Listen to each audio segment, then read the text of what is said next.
Wait, Mayor, hang on one second.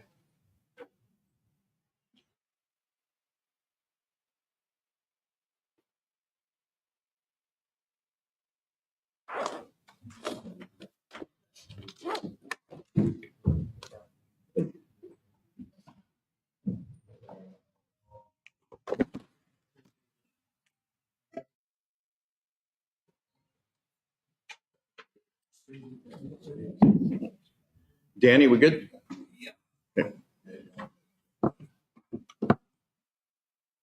Call meeting to order. Kelly, before we do roll call, I want to submit a request a moment for one employee, Jeannie DeGroy, who is was our former finance director and became ill in the past year, had to take retirement and has passed away this the last couple of days. So, get a motion second for me.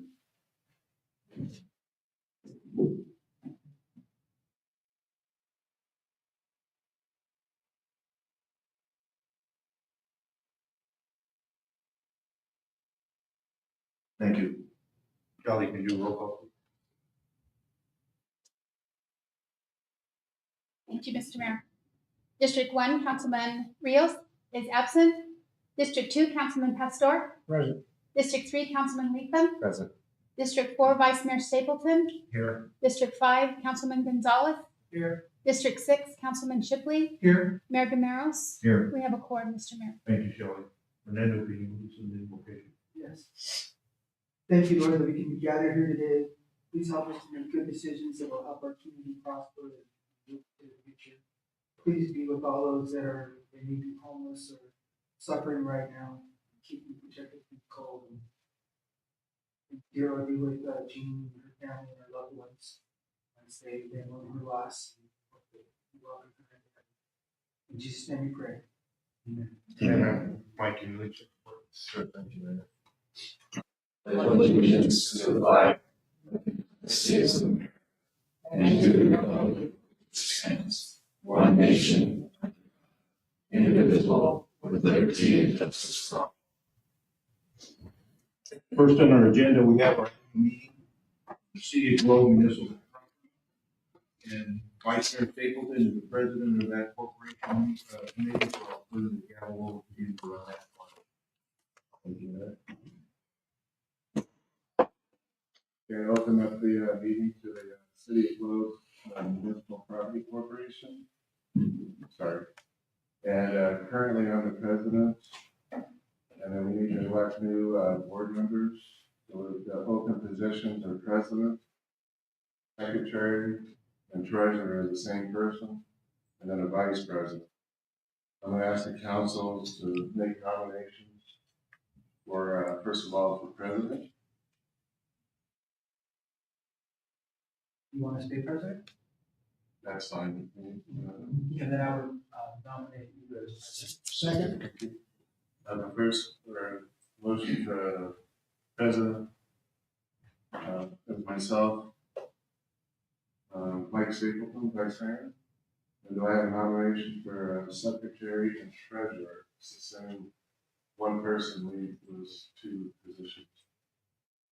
Who's doing it now? Charlene, Oh, so it's enough. so it's No one position. And we only meet as needed. yes, And we haven't really met except for the annual. board. no. Just a mechanism we have in case we need it. Who needs the title?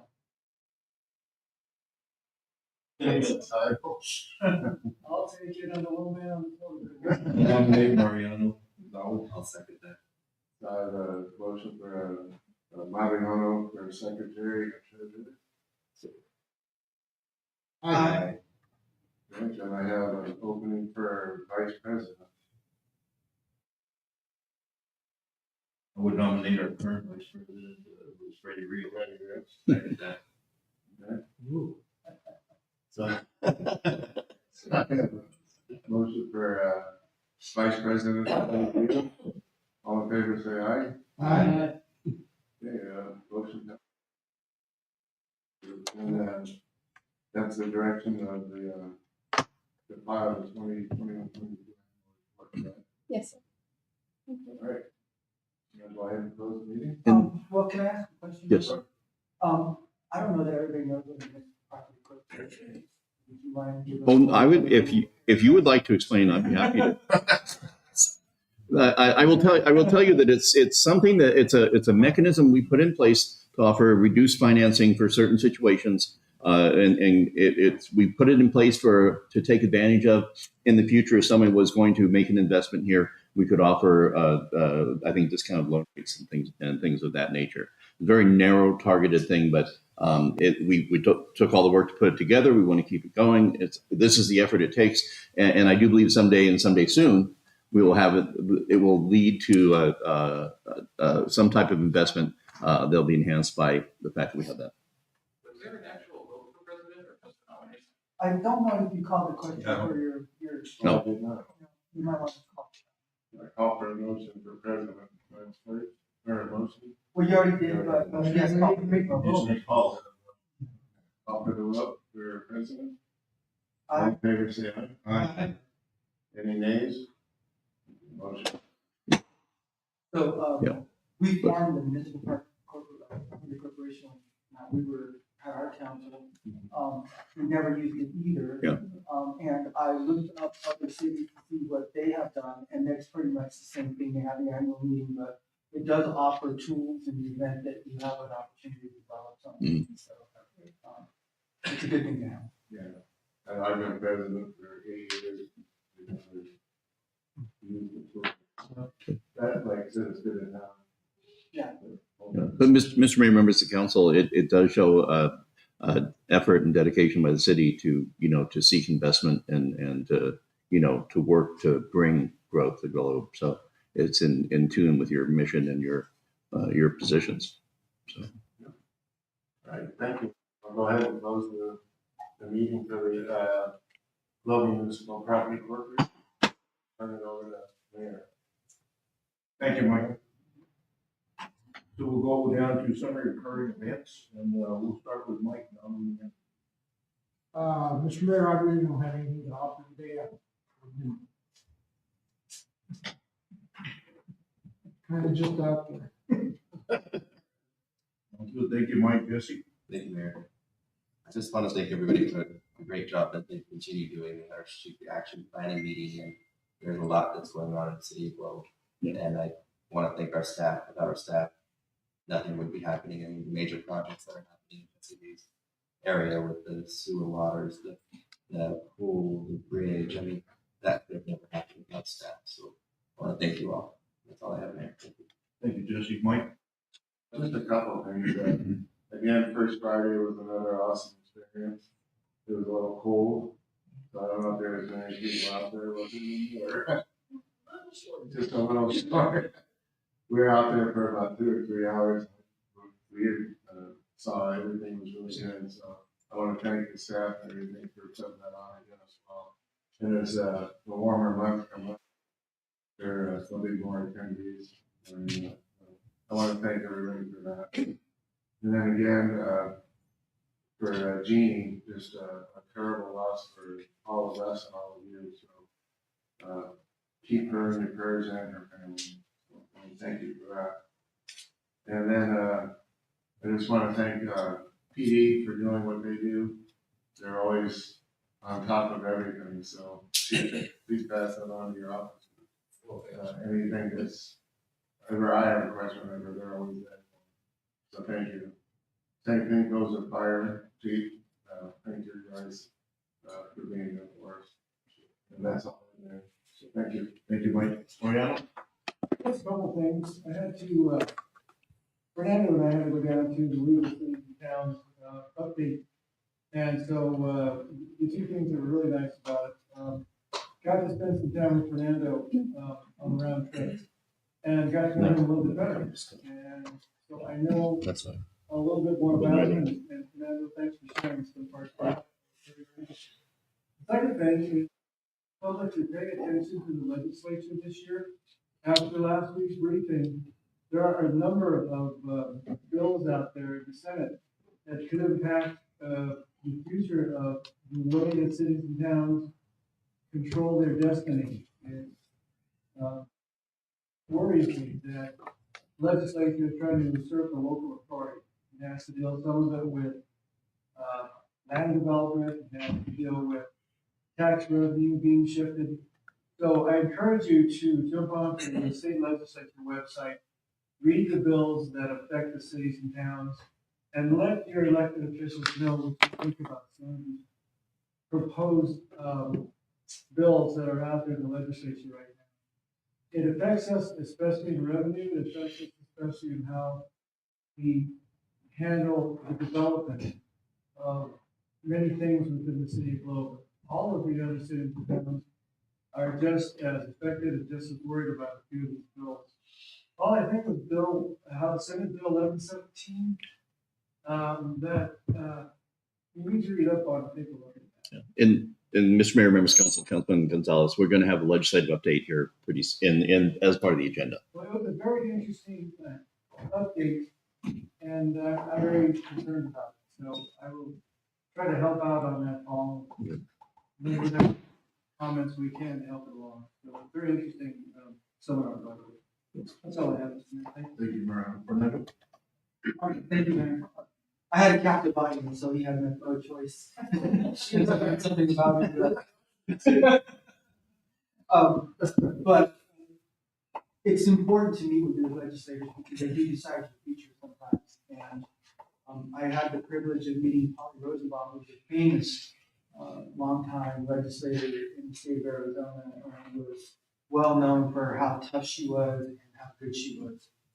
And one of the things that she taught me was, she said, remember that every bill is a new law. Okay? So the answer should be no most of the time.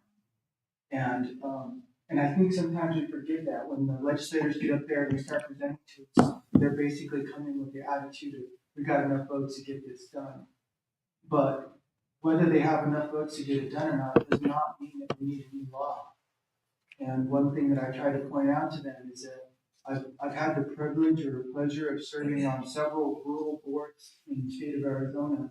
And every time they put us in the room together, they want us to come up with some way, some policy, something that we can do that will help rural Arizona. And the only problem is that what works in Globe doesn't work in Show Low, and doesn't work in Snowflake, and it doesn't work in Taylor. Rural Arizona is so diverse and so different that the best thing you can do is let us have enough room to make the decisions that affect our own communities. And that's the best thing that they can do. So that's what I told them. But I thought that Paul did a good job. He spoke up. So everybody from my area got their words in and were heard. So, and we did gain ground on one of the issues that we were fighting for. At least it didn't get anywhere yet. Yeah. But it's important. You don't have to go to these things to testify. You can go onto the state website and you can oppose whatever's out there, or you can support whatever's out there. So I encourage you to look at that. Thank you. Thank you, Fernando. Very well said. Yeah, it's important that we stay involved.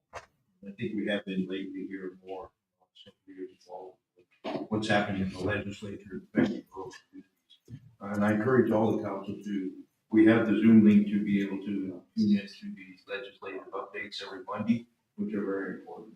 They're about an hour, but they give you an update on what's going on. I have a few announcements. On the 17th, is that Friday? I think it's Friday at 9:30. They're going to have the groundbreaking for the Golden Hill Sidewalk project. That's a project that the county's been working on for, I think, a couple of years. They had a setback, but they're going to do the groundbreaking. I think sidewalks are going to be placed on Main Street in Central Heights and down to the Golden Hill, I think. So this project is finally going to get started, and that's on Friday. They'll do the groundbreaking.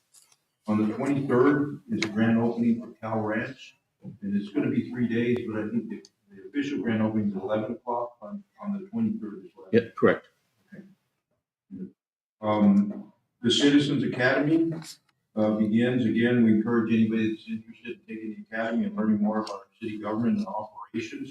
It begins on March 8th and it ends on April 19th. It's every week for 2 hours on Wednesday, 6 to 8. You learn each department individually, and you get fed very well. I think this year we're going to see who cooks the best. So it's a great event. We've had some great participation. We've actually picked up people in our boards and even hired one too through the academy. It was great for us. So yeah. Just a note, the Rural Economic Development Summit will come back to Globe. It hasn't been here for over 10 years. I think the last time it was here was when Kip Culver was alive. I think that they brought the summit to Globe. So this year we're bringing it and we're announcing that it's Globe Miami, not just Globe, but our community. We'll be doing our classes at the William Plaza in Miami, and then we'll be showing Miami and Globe in our different things that we have to offer in our community. Last year we went to Winslow for it, and there was 300 people that came in. So we're currently working on all the logistics to make sure it works for our community. It'll be August, I think it's 2nd and 3rd, so Wednesday, 3rd. And it was mentioned about our strategic action plan. I want to thank our council and our staff for putting that on. It's a great time to just kind of refocus on where we're going, and I think we just strengthen our vision of our city, and that is, again, it's always been, is economic development is vital to our community. We haven't strayed from that, and the quality of life and housing are two other topics that we're truly working on to try and bring to our community. Thank our staff. You know, our council has the vision and the whole set, these strategic plans for a year, 2 years, 3 years, 10 years down the road. But it's our staff and our city manager to make sure that these are followed through, to make sure that things are followed. So I want to thank our staff for all their hard work they do. And that's all I have. So, Mr. Mayor, members of council, just a couple of things. Our library is now involved in the Act One cultural passes. And what that is patrons can go to the library and get 2 admission passes to different types of cultural venues. It's been popular in other places, but now we're offering that here. Just a quick list of, they can get passes to Arcosanti, the Sonoran Desert Museum, Boyce Thompson, the Desert Botanical Gardens, Heard Museum, Pueblo Grande Museum, and areas in the Verde Valley and Sedona. I'm sure there's more, but something if you want to take a day trip from Globe and you want to get a chance to check out these venues with no cost to you. If you qualify, it's designed for let's see here, students, retirees, and underserved, under-resourced families to visit arts and cultural treasures. So you can check that out at the library. I'm sure Rael knows more about that. And then I wanted to say a couple things about Jeannie, our finance director. She was a dedicated, committed employee, took great pride in her work ethic and her professionalism. We all know that, and her attention to detail. Anyone who knew Jeannie would realize that she really was a child of the 60s. Wouldn't go as far as say she was a hippie, but she definitely had her flower side. You check out her office, the color she picked, and what she would do if you ever talked to her. She'd come up and say, I just got off the phone with some chick from ADOR, and she told me we couldn't do this, or the chick thing was just cracked me up. But she was always, always there to help and work with everybody. I think everybody at some point in staff had come in contact with her, and we all are going to miss her here. So in honor of the flower child, I wore my hippest 60s tie. I'm not doing my LSD flashback period. I'm just honoring her. So she would love this. Mr. Mayor, members of council, thank you. Thank you, Paul. So we go to our first committee call to the public. Do we have anybody online, email? I have no.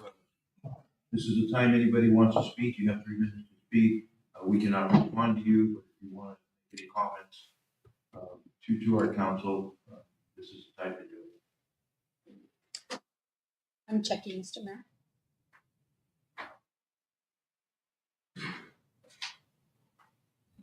No, I have nothing online. And I don't see anything on the email, but let me check one last time. No, I don't see anything, but at this point. So nothing from the audience. So we'll go special presentation and ceremonial matters. And 4A, I think we're gonna hold that one until the next meeting. We had an introduction of our new Right, correct, Mr. city Mayor. engineer. That will not take Yeah, place. he's unavailable tonight. Circumstances. Okay. So we'll go to 4B, and that's gonna be community center pool rehabilitation project update. Okay, No, James, very good. you have James Neville from Structural, enjoying the sunny globe weather with a little bit of snow. Yeah, it's not like South Africa. I can tell you. Didn't see any lions on the way in. Good evening, Mayor, council members. I hope not to be here again, but as you know, we've experienced further delays in the project. Nothing that's sort of really set us back catastrophically, but in the main, the reasons behind these delays are subcontractor availability and scheduling conflicts. We did have some bad weather in our critical week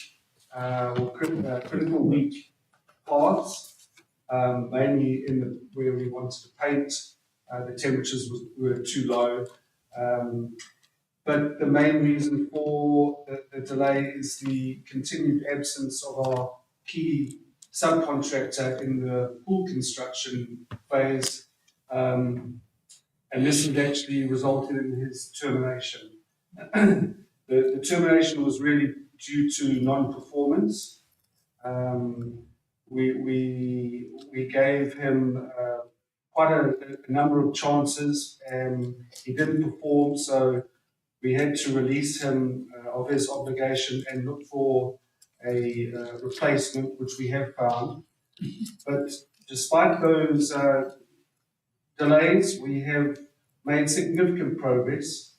The liner is fully installed in the pool now. The splash pad is complete. The concrete flatwork around the pool itself is 95% complete. The roof framework is painted, waiting for roof sheeting, and the trench drain is fully cast. So, having said that, we've got some busy weeks ahead of us. The roof is actually being installed next week. That will allow the internal trades to follow thereafter. We have a team from Natari, which are the providers of the pool equipment. They are actually on site now doing the the completion of the pool equipment, the filter, the heater, the chemical dosing plant. Should take them between 7 and 10 days to complete. With that, we could have the pool filled the first week of March. We want to keep that or push that back about 2 weeks because we will be cool decking the perimeter of the pool, the concrete that goes around the pool. There's a special skim coat that goes on there. And I want to keep the pool empty whilst that's going on because we need to protect the liner with protective sheeting. So we're looking at having water in the pool around the 27th of March. As I said, we could push that 2 or 3 weeks earlier, but I think we'll keep it to the 27th. The building, we've got a completion date of the 10th of April. There's a 10-day float in that and another 5-day punch list week. So I'm very confident that by sort of the middle of April, we'll be able to hand over. if not sooner than that. I would like to, I had worked with Paul on this. He did give me some sort of concrete dates that we had to finish by, but we're aiming for 2 to 3 weeks before that. And Mr. Mayor, members of council, I think it's really important, and this is going to work out, that we get the water in the pool. Give us up to a month of troubleshooting, checking the chemicals, making sure everything's doing well. We've heard that Walt has shared some stories of people who tried to put water in and then open, within a couple of days. It's better to take the time to do all the checking, and that'll give time to finish up the bathhouse. And so I've been saying water by April, splashing by May, and I think we're pretty close to that right now. So. Any questions or comments? I just have a quick question here. So even though the pool really wouldn't be ready to use the facility, you still want to put the water in early, or is there a reason why you put the water in sooner? Yeah, so the water actually loads the liner. The liner itself is only adhered to the bottom of the pool, the floor, and not to the side. So what the water does, it actually pushes the liner into place, and it stretches it and gives it time to find its shape, so to speak. Then, as Paul said, you have to remember the pool is heated and it hasn't been chemically treated as yet. So you're taking water out of your mains, and then it gets dosed. That takes a minimum of 5 days to get the dosing right. And then to actually have the transfer take place of recycling that water, you want at least another 5 days for that to occur. So we want to run the pool for between 10 and 15 days before we can get the actual balance right. Yeah. And Mr. Mayor, members of council will also give us some time, but while the pool won't be open to the public, we'll have lifeguards that we're getting set up and trained and everything at that time. We're busy recruiting them. And so that'll give us a little bit of time to do that. But that way on opening day, we'll be ready to go. Will there be a cover on the pool once it's heated, or how does that work? No, that wasn't in our scope. With your climate, there shouldn't be a need for a cover. I know it was investigated. In fact, I was looking with Paul on the actual, your climate,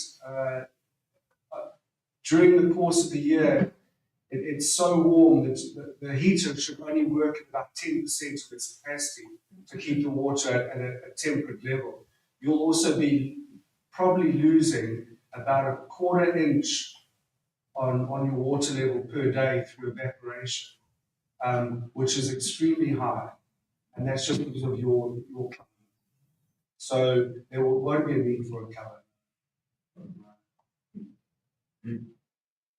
Mayor, members of council, so James, the bulkhead will come in after the water too, Yes. right? And so that'll be placed. That'll be a big, exciting day. Yes. And that needs to have water before we can place it. Yeah. Because of all the ballast chambers. It needs to have water in it because it actually floats. Okay. Thank you. Thank you. So I guess what we anticipate is a full summer. We do anticipate. Recreation, aquatic, Yeah. community center. When Walt and I were talking, I'm like, what does the season look like? He said, May 15th to until people stop coming, usually end of August, September 15th, say. But no, if we have hardcores, we'll keep her open as long as we can, keep functioning. And if we don't, and then the splash pad will be open all the time for those kids that really don't care about temperature of the water. So. And the facility is fully floodlit. So, you could have quite sort of extended hours during the lights are very bright. So this is kind of experimental season. We're going to see how we utilize it, see what our partners utilize, the sports teams and everything like that. And we were talking that once we learn about it and learn the nuances and the behaviors and how people are using the pool, we can have a little bit more planning and work with our partners coming through. And then still in the winter, we'll having it as a event site, very beautiful site. So we're really excited to get this, up and running, but absolutely full, our goal, and I believe that we will meet that goal, is a full season this year. Is the splash pad, is that also heated? No, the splash pad is not heated. Okay, just the pool. They're two separate reticulation systems. Anything about the slide? We got The slide water is heated. yeah. The slide is fully operational and it's set up right now. We just had to take the 3 pods at the bottom of the slide so we can pull deck Mhm. around the concrete, then we'll put the last sections back in again. Yeah. So one of the other really unique features of this is the bathhouse will not be totally sealed to the elements. The wall coming up and then the roof on the top it's open with a screen of some sort, and so it's just natural air. It's not air conditioned. There's an office area and like a place for employees. They'll have the drop ceiling in there, but in either side of the bath is just it's walls and a roof and kind of open air. But sealed to the natural ventilation. So no pigeons get in there. Any questions? Sorry, I got lots of questions, but, on the splash pad, is it gonna use fresh water or will it be, and does it get recirculated and go into the pool or what? No, so it's a separate system, operates off a separate storage tank, 2 pumps, 2 separate filters. So besides, the pool has its own set of equipment, the splash pad has a closed circuit, they call it.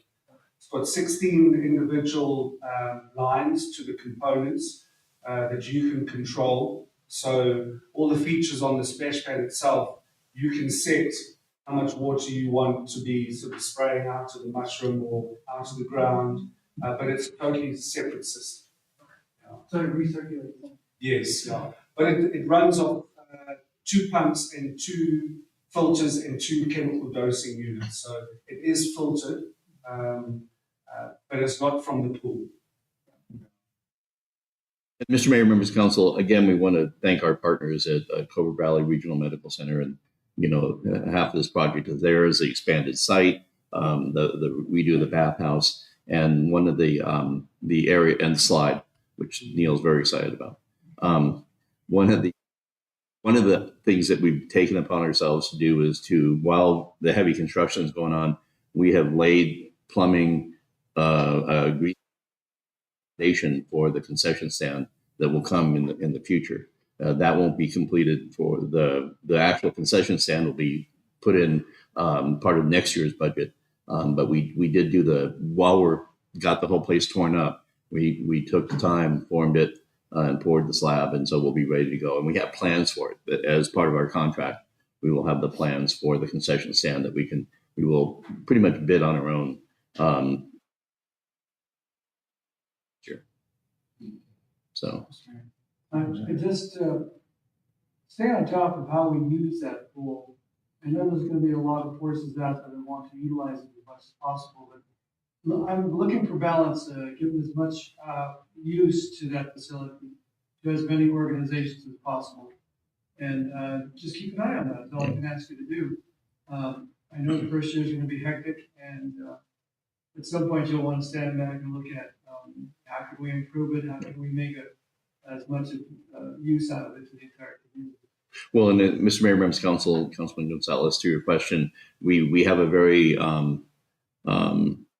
non-aggressive fee structure. We did not discern between City of Globe and outside City of Globe, so we do consider it a regional amenity, and we want to have as much use throughout the year with the open splash pad, the fact that it's going to have a grassy area and big movies in the park and things like that. We want it to be a year-long event location, and we're real curious to see how warm that pool will stay with the heater cranked up as it comes into September, October, November, maybe December. Who knows? See who's brave. Yeah. In regards to hiring, so we're hiring lifeguards and you're hiring through a third party. Right. As far as the maintenance goes, that pool. No, the maintenance will be. are we hiring more people in public works to? Yes and yes. Okay. Yes. We will probably pull from our internals to do the pool and then backfill those positions. And we're making sure we have many people trained on it. Somebody pointed out one time that running a municipal water system and running a municipal pool are very similar, other than the fact that no one drinks the pool. So it's water quality, it's pumps, it's filters, and so we're probably going to have an overlap in that position of our person, our side person, being kind of the guru and kind of trainer model. But no, it's investment that, and we'll stay filled the whole year. It's not going to be one person wearing another hat. No. We're working on a right. We're working on a model of, and John's not here right now, but working on a model of a position that is a 410 weekend coverage, to where somebody, we always have a public works kind of parks and rec pool person on Saturday and Sunday. So if you have a Wednesday, Thursday, Friday, Saturday schedule, and then a Sunday, Monday, Tuesday, Wednesday schedule, they both overlap on Wednesday so they can get trained and everything. And we're about to post that internally and see who's going to do that. But those people, we do have a lot of changings. The more people trained up, the better, so we can backfill, and we're not all, we can stay up on the maintenance. But the maintenance will be city staff taking care of that. It's an investment. We need to guard that investment. Thank you. Well, I just want to emphasize that in this project was possible, and you mentioned it, by multiple Yes. partners, not just us in the hospital. We've got our mining and all those will be recognized, should be recognized. Yeah. All the contributions they did.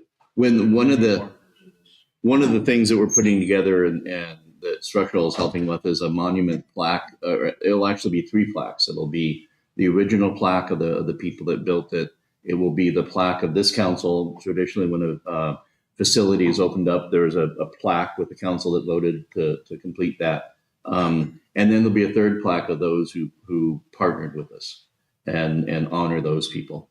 So we are very, this has become a regional effort. Everybody wants to see this succeed, and everybody has pitched in one way or the other. And thank you to our utilities, APS, Southwest Gas, and our local contractors. And I'm sure I'm forgetting people. If I started naming them, I would miss somebody, but there are plenty out there. Thank you. Mike? With concessions not being open right away, Right. are we going to allow the guests to bring in their? Yeah, I think glass is we have, or I That's still yet to be determined. yeah. Okay. Yeah, I mean, we're not gonna, if people want to do picnics in there, I would think if we can facilitate that. If people want to set up some street carts or a food truck in the parking lot, that would be great. We haven't gotten to the food. I usually jump straight to the food parts, but we have, but no, there's. I think that hot buttered flour shells need to be there somewhere, and isn't what tortilla shells isn't that okay? Okay, I come from a gluten household and a gluten-free household, so that's okay. No, this is because you have gluten-free and you have gluten. We're not. So, okay, I just telling you, this is how I operate. Anyway, we will have something with butter on it that they can eat. And we also keep it open to if there's some nonprofits out there. Yes. Oh, we have lots of partners, and it's gonna. I think we'll operate and do the experiments. We just talked about this today. After we get this year done, experiment and see the usage, then we'll start looking at the MOUs and things like that. But this is we are just happy to have anybody, have everybody show up, and we'll figure out how to operate it and keep everybody, using it, utilizing it, and see where the gravity takes us as to how it should be operated. Thank you. Sounds good. Thank you. Tortilla shells. Item 4C is presentation of the spring 2023 session of the Citizens Academy, which kicked off on March 8th through April 19th. And we've got Shelley and Lisa presenting.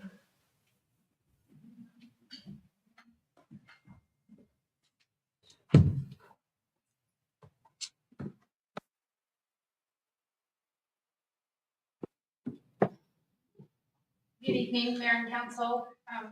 And as you announced earlier, Mayor, we are kicking off our spring 2023 session for our Citizens Academy. And we just wanted to kind of emphasize how important this is to our organization as well as our community. And so we do kick off on March the 8th. This year, we are offering classes to Globe and the surrounding areas. We are also offering classes to some of our employees. We've had a lot of interest in new employees, and so we're gonna limit it to about 18. I think that's a manageable class. And we start on March the 8th. And Lisa's worked with council and also departments with the schedule, and I'll let her go over that. This year we are the rivalry between departments for the cook-offs has just happened organically, and we've gotten a lot of calls from the public asking when the police department was going to be cooking carne asada. So we're going to make this a little contest, and so we are going to have a little contest between departments.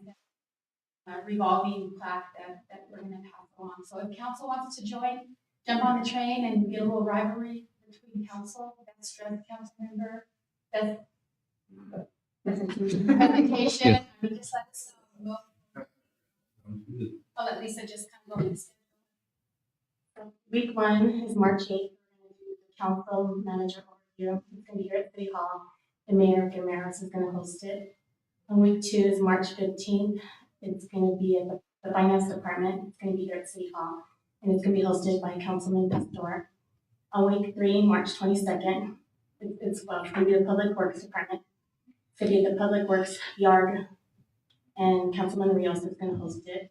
Week 4 is March 29th, the Fire Department, and the Fire Department building is going to be hosted by Councilman Stevenson.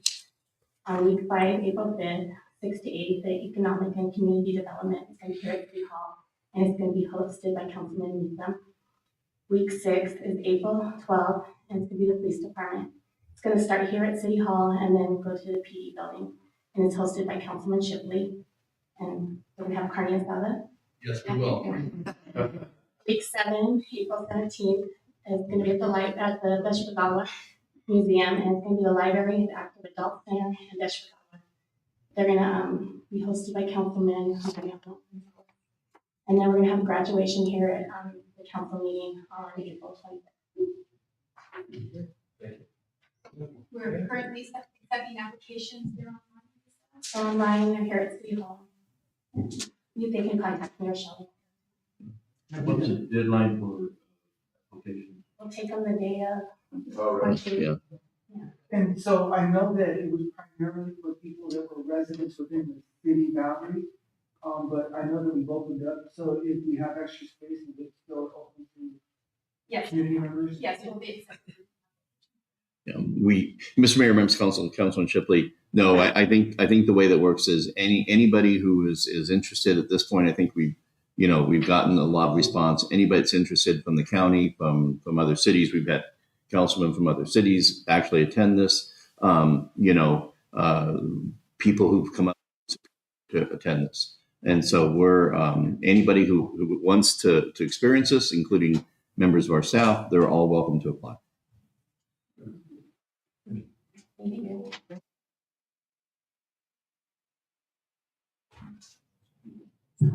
We have our consent calendar and matters listed on the consent calendar are considered to be routine. Will be Mr. enacted by Mayor. one motion and one vote. Public hearing items are designated with an asterisk. Prior to consideration of the consent agenda, the mayor will ask whether any member of the public wishes to remove a public hearing item for separate consideration. Members of the council and/or staff may remove any item for separate consideration also. We have item A, consideration of waiver of section 2-4-10 A, prior discussion rule to allow action on the balance of the consent agenda. We have accounts payable, $668,145.10. Consideration to ratify payment of expenditure to Southern California Fleet Services Incorporated in the amount of $27,310.18 for the critical repair to engine 307. Consideration to approve the donation of 8 dog bones shaped benches for the Globe Dog Park by the IR Globe organization. And consideration to approve the donation of 2 pine trees and a sage tree to Round Mountain Park in front of the park and parking area by Mary Sue Smith. Do we have anybody from the public, council, or staff that wishes to remove any of these items for separate consideration? Mr. Mayor and members of the council, I would like to ask that we remove 5B on the ratification of the California Fleet Services. I have many or a couple questions, and I thought it'd be nice if the fire chief was able to kind of fill you in some more detail on that item. So I'd like to have that removed. Motion to approve and remove item B for consideration. Second. We have motion to approval of consent calendar minus 5B. Is there any further discussion? Mr. Mayor, I have a comment. I just want to thank the finance department for letting me visit the other day and spend some time with them going over the financial report. I had some questions. And it was very beneficial for me. So I want to thank the finance department. Thank you. Any other discussion? All those in favor say aye. Any opposed, nay. Any abstaining? Motion passed. 5B and turn it over to Chief Robinson. Mr. Mayor, council members, one of the things that COVID definitely brought to light was the need to have, among options for us, the ability to have a vendor that has qualified emergency vehicle technicians that can do some of the extensive repairs that we have to make on apparatus at times. Obviously, when we have trucks that carry a lot of weight in terrain that's not ideal for that type of operation. So this is actually going to be on the reserve pumper. One of the things that we identified was there were several punch list items that needed to be completed on that apparatus because we had warranty work that needed to be done that it was going to go down for. So we needed to make sure we had the serviceability of a frontline Type 1 engine. This went down as part of the budget process. This last year, we identified Fleetline Service or Southern California Fleet Services as a new emergency vehicle service provider that was located in the East Valley, which traditionally we've had to travel clear to the West Valley for some of those services. They came in along with that. They have become the warranty provider for our newest pumper, for the Smeel pumper that we purchased through Spartan. They're now the Spartan warranty provider. And in fact, we have our newer engine down, having some work done to it currently. For this one, this was a pretty extensive work through of the brake system on that pumper. It required, you can see with the breakdown with that, about $14,000, a little over $14,000 of that work was with parts that were associated with that, including they had to fabricate a bracket for an ABS sensor that was cracked and broke off. They had to do some pretty extensive work on the rotors. In some instances, it was they do provide us with, when we send it down there, they provide us with an initial report on what they see, including photographs of everything that they're looking at and proposing. That goes to both myself and to the fleet department to be reviewed. Once that is approved and that work begins to move forward, this project, I think, took about a total of a month between stuff to get in and get completed. But so far, we've been extremely satisfied with the work that they're doing. They're doing detailed work. They're giving us detailed reports on everything that they're doing, and the serviceability we're seeing from that is paying off. Questions or comments from the chief? Mr. Mayor, members of council, this comes out of an offshoot of some of the discussions we've had citywide. We have a fleet department. They're a very capable fleet department. Traditionally, they have done work on our vehicles, but as vehicles get more complex, more finicky,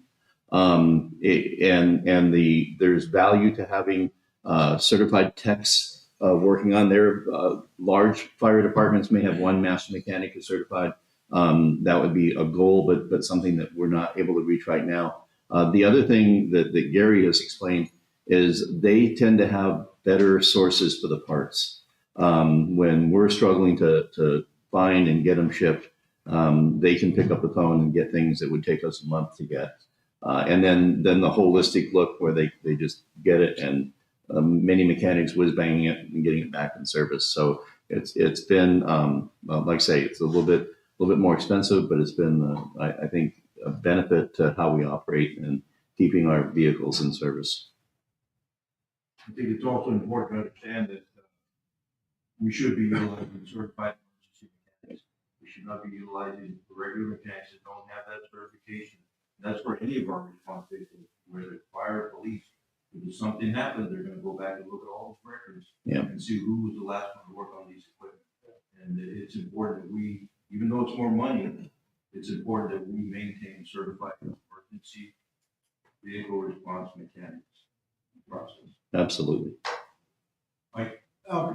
Gary, how long was the truck out of service? Is it back in service? That truck is we're actually currently operating that truck right now, while our other engine is down being serviced. It had warranty, on top of other things, it had warranty work that needed to be done. We're dealing with some challenges related to the diesel exhaust fluid systems, and what that presents, particularly in terms of supply chain. With anything else, as with anything else related to those, supply chain has been tough. Supply chain surrounding parts for DEF systems is horrendous. The last phone call I had with the individual today, they're searching for a DEF pump, so the actual pump that moves the DEF fluid throughout the system. They're searching for that currently for us. They'd identified one available in the United States. We've dealt with a couple of different DEF sending units, a sensor. They have a workaround for that, but the pump they don't have. So, it's a challenging environment. The work that they did to bring this pumper up to service, has paid off. And between that one and the new pumper, we're able to keep units in service functioning without the degree of stress that we went through prior to having that unit as well. As you read the detail of the work that was done, it was pretty extensive. It's really a pretty reasonable price for the amount of work. It definitely was extensive, and that's everything they've done. They've provided us with images indicating why they were doing it, reports on what parts needed to be replaced to bring everything up. They've been a good service partner for us so far. And Mr. Mayor, members of council, just to add, I heard from John that City of Globe Fleet is fully supportive of us using this contractor. They know their capacity, and it allows our fleet service to spend time on the things that they need to get done. So this is a win-win. Just a question, Paul, I know this is a ratification though, and it exceeds our 25,000 spending limit, but don't we have a mechanism in place for emergency approvals like this one, especially an emergency vehicle? We could have declared an emergency and had you do that, but we went ahead. We need to get it back in service, and so we went ahead and signed off on that. And this, I think, this functions through our process to get this paid and then bring it back. If council was had any feedback to the manager about the next time, I'd be happy to take that. But I think that we're all on the same page that this needs to get done. We're in the, I would say in a procurement sense, this was not anticipated to go as high as it was. But once you get the vehicle down there and they find the additional things, you got to write the check and get it back on service. So.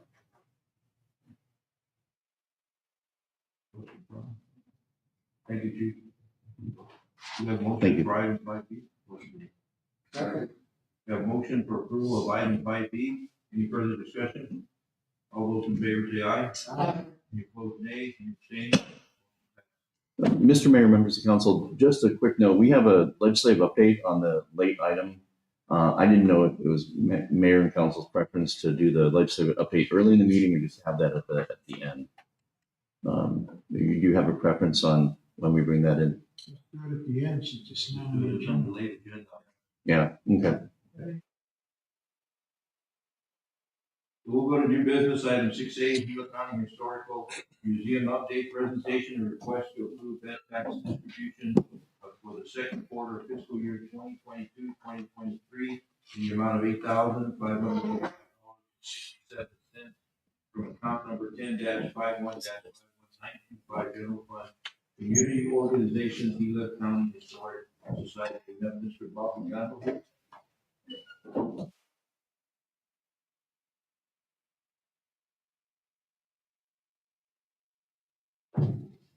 As mayor, member of the council, thanks for the opportunity to appear before you, to provide you with information on what goes on at the Gila County Historic Museum and the Gila County Historical Society. And I'm going to step away from the mic, going back and forth, understand that I've got to put the noise in there.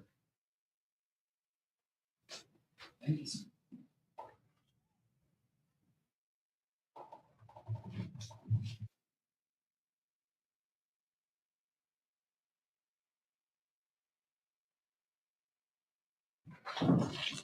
Thank you.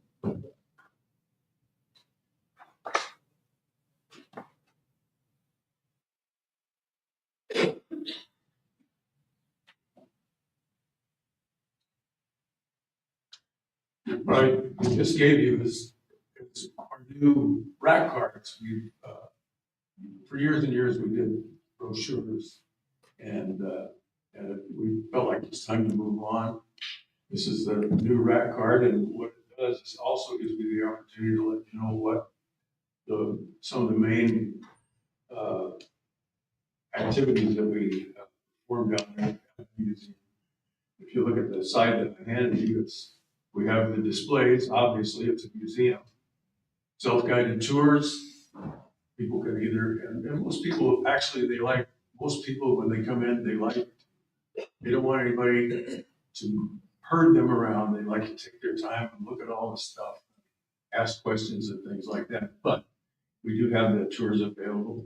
We have our library with a number of historic books and documents. We have a full, what's beginning to be a full set of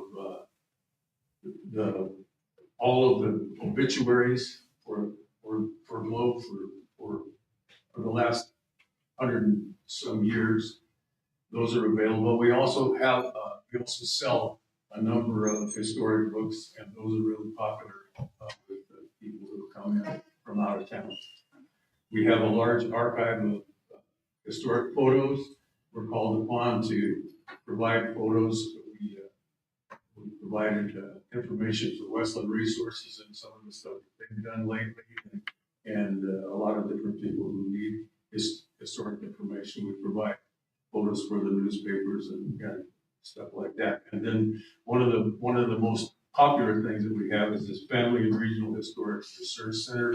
We've got a group of people who focus on research, and we have a very regular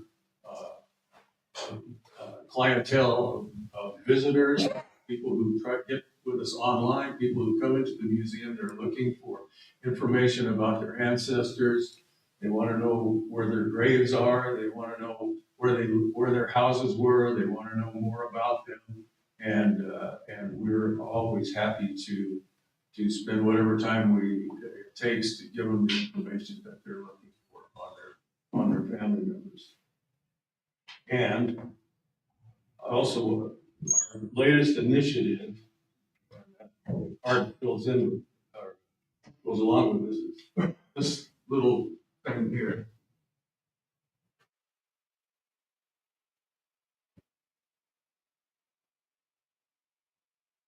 We're looking for a way to have some synergy with our hospitality industry locally.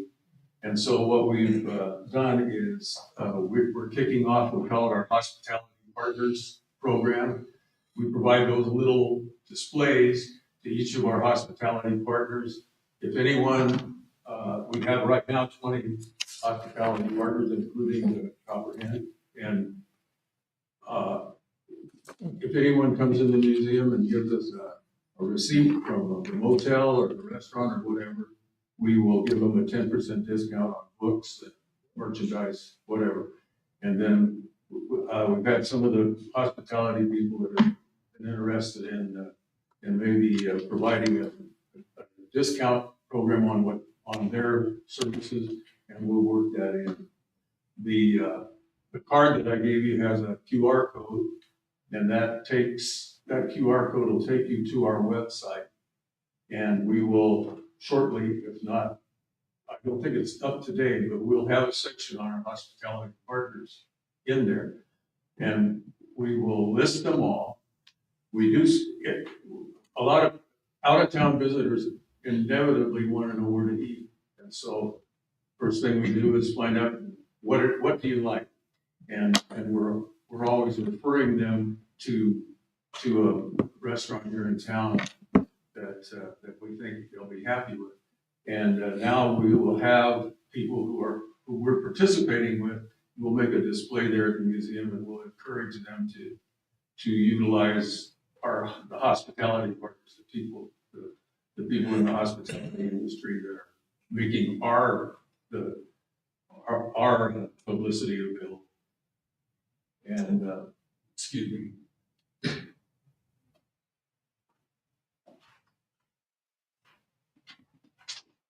As of today, we have 20 restaurants and motels that are on the program, and I hope within the next month or so that we'll have everybody in the hospitality industry participating in this.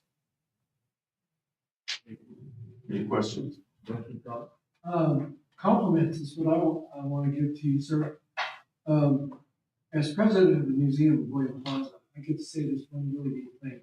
There is an intense set of cooperation of all of the museums, the funeral directors, Beshmagawa, Chamber of Commerce, all of these, what I call heavyweights, dealing with history in the region, cooperate with each other fully. When an out-of-towner wants this or that, and we don't have it, we know who to call, or what the museum flow, as what even the library. We all have this set of information about where to go, especially a tourist has a question and has a particular need for research. That's often something that comes up. So I want to compliment the museum here in Globe for participating with all of the other entities that share that information, act as a repository of that information, and the messaging is very clear to the average tourist coming into town that they will be welcome. We'll find out information for them on the needs that they have, including they're coming here and they come back. That's the one thing I'd like to point out. We have returning tourists who have enjoyed their stay here, treated so nicely by the citizenry and the entities that are here. They come back more and more. And that's what we want. Just like a car salesman, we want to return They are coming. I compliment you for doing this. Thank you.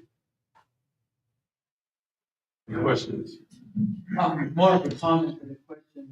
I had the pleasure of serving on the board with the museum group, and I'll tell you that they're so organized. They work so hard. And they're probably some of the best volunteers we've ever seen. So just want to congratulate you on your membership in the board. Thank you. And it's a delight to have you. One more. Any other questions from? Bob, thank you very much. You're all volunteers. You're all- Before I go, beware of Italians bearing gifts.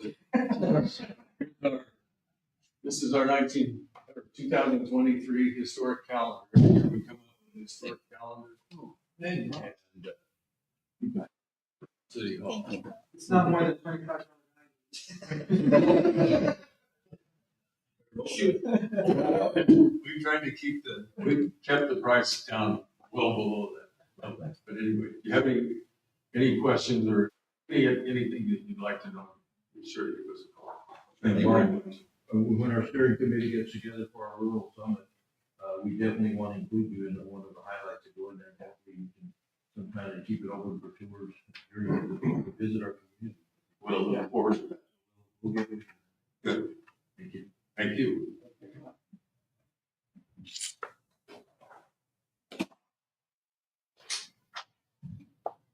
So that is on new business, so that we need to motion carry forward, or is that a waiting? I would recommend that we have, yeah, you can make a motion to waive the rules and approve the distribution of the funds. Motion to approve and waive the rules. We have a motion for approval and waive the rules for item 6A. We have a motion and a second.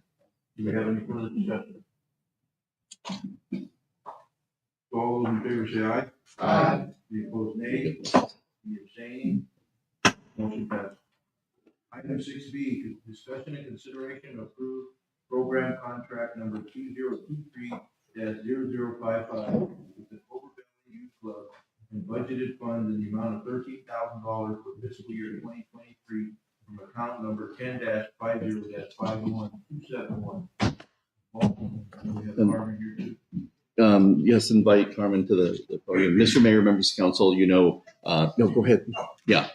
Every year we put together, we have money in the budget to support our Boys and Girls Club.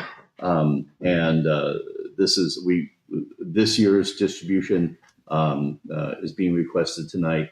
I will say that Shelley did research and checked into everything and came up with a clean bill of health and everything aligned and proper. But I would like to turn it over to Carmen, talk about what they're doing and let you ask questions if needed. Thank you, Paul and Shelley, for all the hard work that you did to make sure we were in compliance with everything. Honorable Mayor and Council, I'm again proud and honored to be here to talk about my passion, which is the Clover Valley Youth Club, and more so the voices of our kiddos that go there. As many of you know, many of our kiddos have been abused, they've been assaulted, they've been bullied, and they all seem to gather there at the club. And I will tell you, we all talk about the staff and we couldn't get things done without the staff. That is exactly the same at Clover Valley Youth Club. Even down to the janitor, we are a team and we work together and we all pull together to make sure things happen. I'm not sure I gave Shelley a book to show what we were doing for the summer. Pictures are worth 1,000 words, and people have told me I needed to condense my my wording. So if I may just hand this over and pass it down. These are the faces of our kiddos, the faces who need us as and the community. I'm telling you, without the staff and without the collaboration of the City of Flo, United Front, I'm telling you, Rael at the library and Linda are amazing. I've learned to collaborate and work with them, and they have so many programs, and we work so hard together to make great things happen. During the summer, I came in February and I said, we're gonna do something. During the summer, we pulled together, we had culinary, we had Japanese classes, we had 4-H, and our kiddos entered their rockets into the fair. I'm not sure what we got, but these are things that are happening. We worked with Nancy Rutherford from AZ Health Zone, Tammy Guerra, well, she's gonna kill me because I can never say her last name. AZ Workforce, Sherry Davis. We're always looking for ways where we can consolidate and how to conserve our pennies.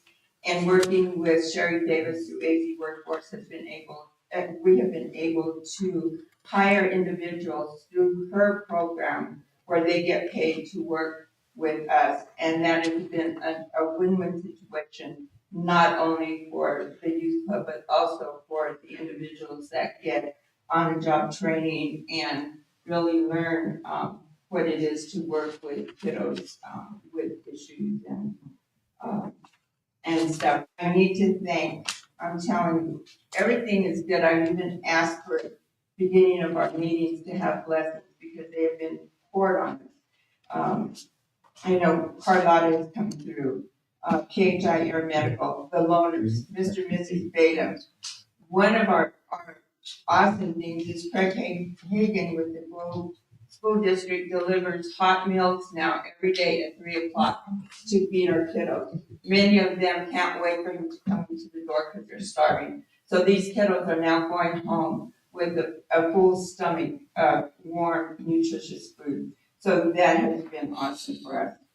One of our bigger successes, or bigger projects, I should say, is Casey's Garden.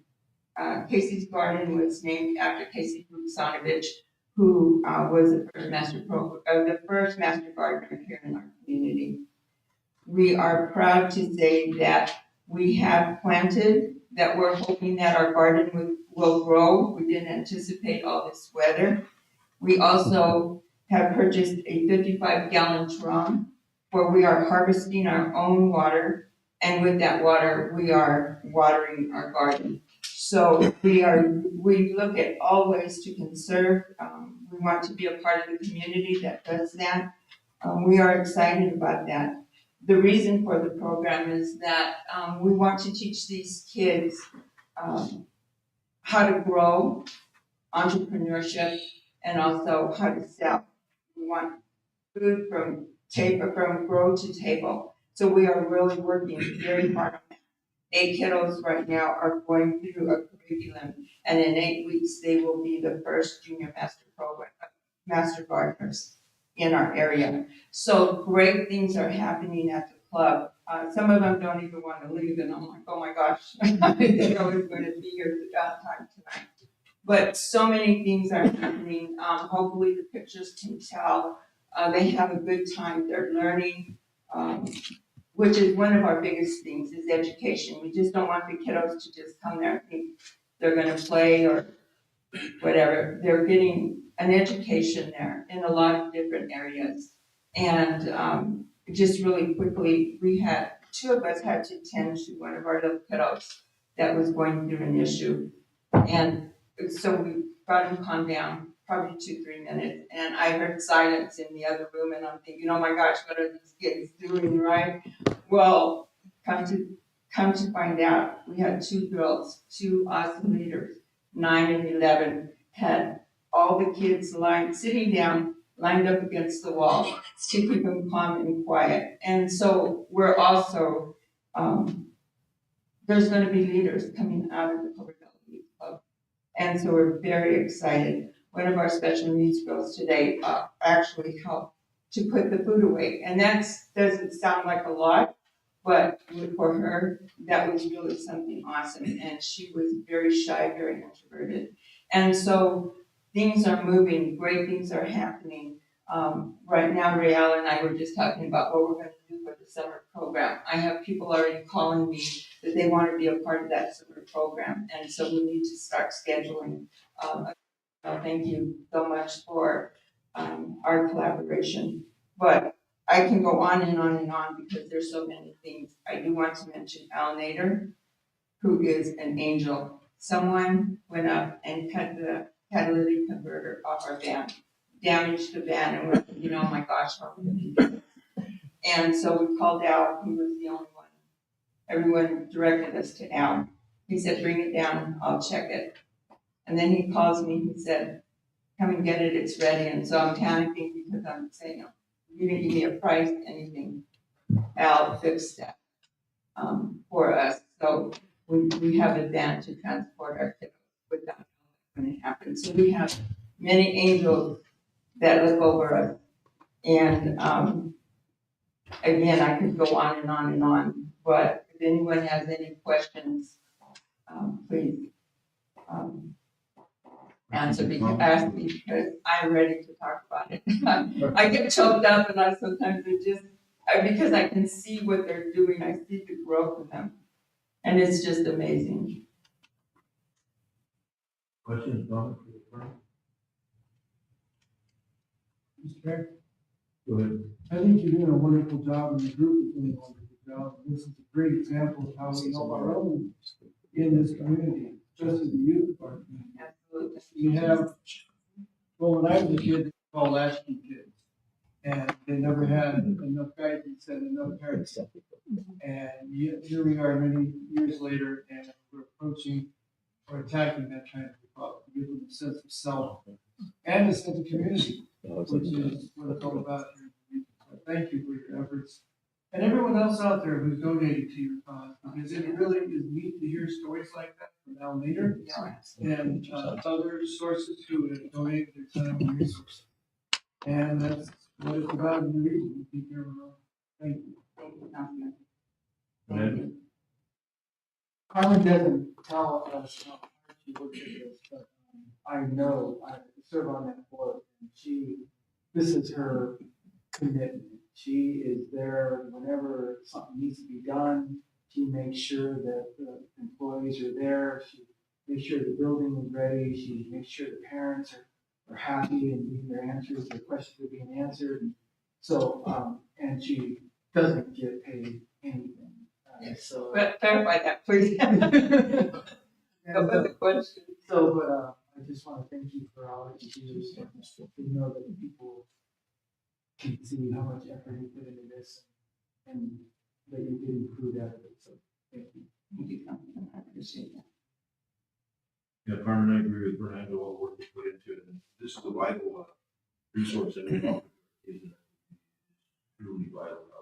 I know I worked there when I retired from fire for a couple of months there, in the fire program. Yes. And there's a lot of kids that need a lot of different special needs, and, you know, there are kids that don't have that mentorship at home, and that's the only thing that gets the place to get it. So I commend you and the program, and hopefully it continues to operate for many, many years. Thank you very much. That's my hope also. Question? Mr. Mayor, if I may. We're gonna move this one forward to the on you. Council's pleasure. Your choice. It's under new business? It is, and we can bring it back to the next meeting, or you can move it forward by way of this. As a board member, it would be very beneficial. Yeah, I would request that we waive the motion, and I would make a motion to approve the program contract number 2023-0055 with Cobra Valley Youth Club and funding in the amount of $13,000 for FY 2023 from account number 10-50-51271. Second. Motion second for approval of item 6C, six B, with the youth club. Any further discussion? All those in favor say aye. Aye. Any opposed, nay. Any abstaining? Motion passed. Thank you so very much, Mayor and Council. The kiddos will benefit. Thank you so much. Thank you very much. Okay, item C, discussion and consideration to approve contract number PS-2023-0054 with Up Planning and Urban Design LLC and the designation of Dana Burkhart as zoning administrator for the city of Globe on an as-needed basis. The contract amount not to exceed $75,000 for 1 year term with additional 2 year renewal options funded through account number 10-55-51234 administration contractual services. Paul. Mr. Mayor, members of council, and Dana is on Zoom. He was not able to make it up here due to many factors, and one not being the snow conditions, and it's just safer for him to stay down there. But we brought Dana on as zoning administrator 3 years ago, February 25th, 2020. It was a game changer. It really was. There are many things that, if we look back to how our development cycle and history has picked up, having Dana, his professionalism, his knowledge of best practices, and ability to help move, not only help move projects, but help do a lot of backtracking and cleaning up things that needed to be done. When Dana works on a project, he gets the project done and also tidies up. I think would be probably the best way for that.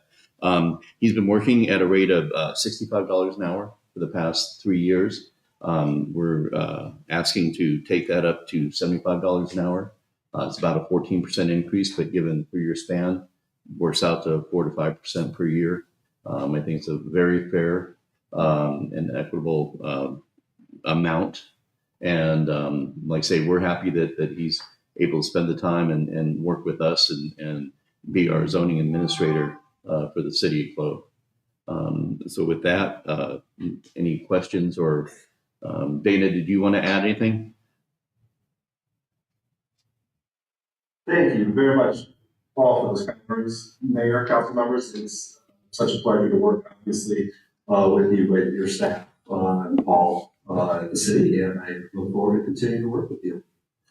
And Mr. Mayor, members of council, Dana and Bill get along so well that you don't see that behind the scenes, but that helps a lot too. So, Questions or comments? Just a comment, Mr. Mayor, it's been a long time. Many moons ago, I was on the planning and zoning commission here in the city of Globe.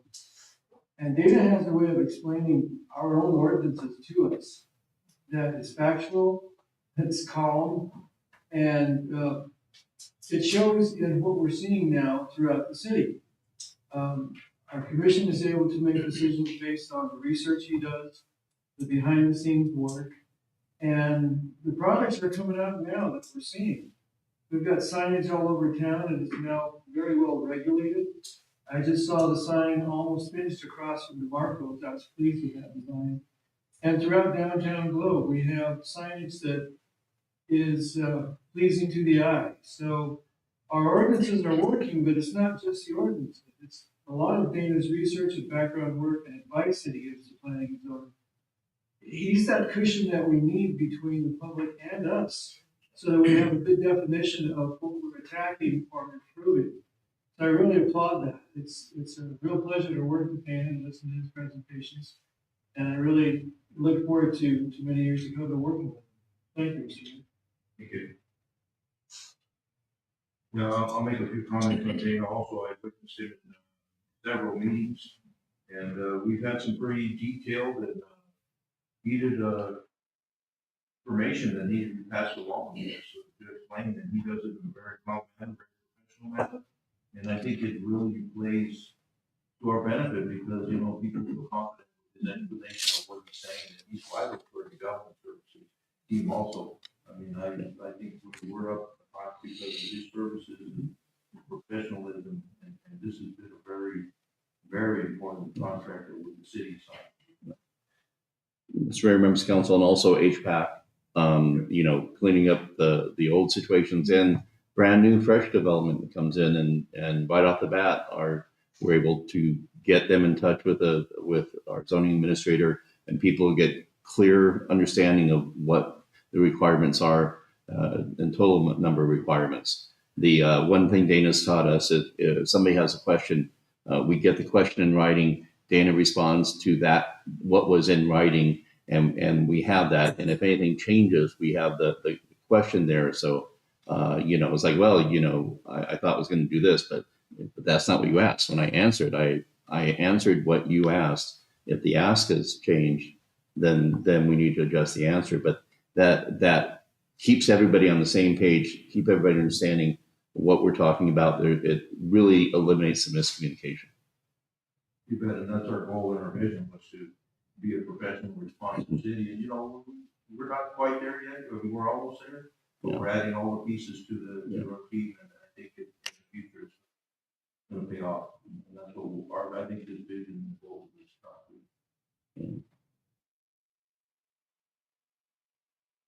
The motion, this is a new business, you waive or move forward. I'll make a motion to go ahead and move this forward for action. Second.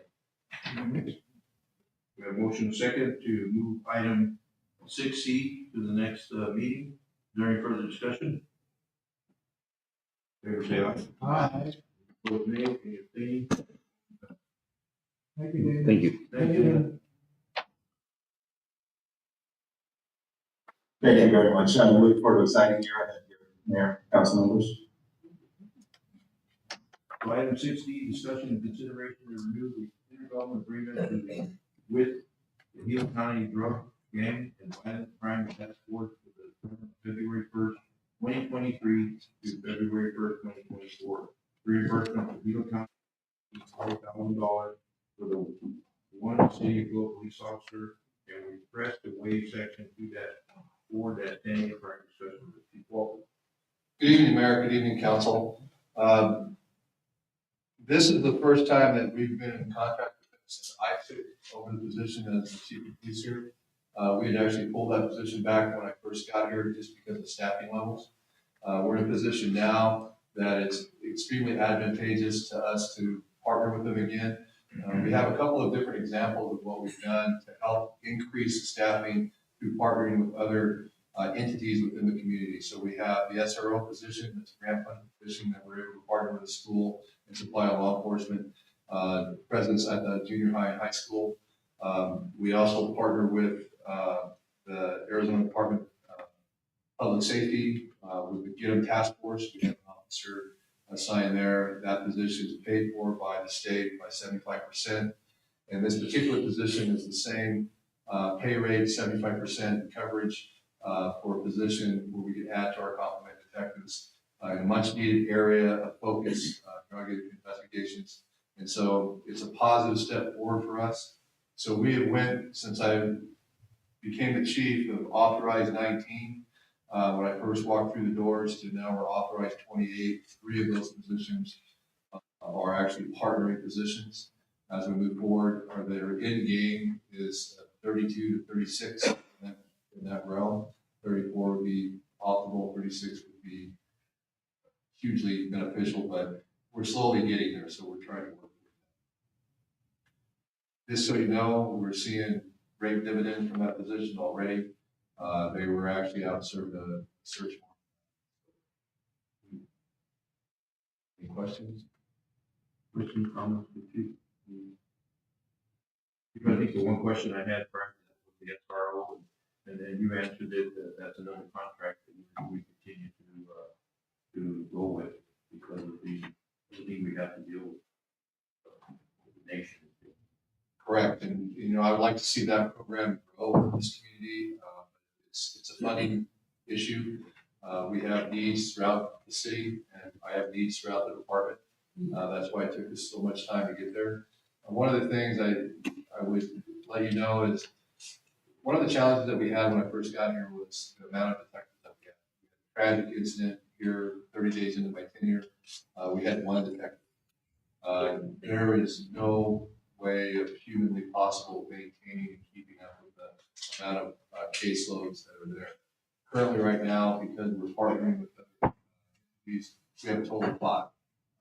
Detective position at Get 'em with DPS, and now detective position with the County Drug Task Force, and the 3 internal detective positions that we have. So we're doing well in that area. And Mr. Mayor, members of council, this is a partial submission of funding, but the update of the contract is that the county will cover 75% of the cost of the officer. This officer was placed there midway through the fiscal year, so this is a prorated amount that you see on your $40,000. The breakdown, I mean, it's a full 75% of the overall cost of the officer.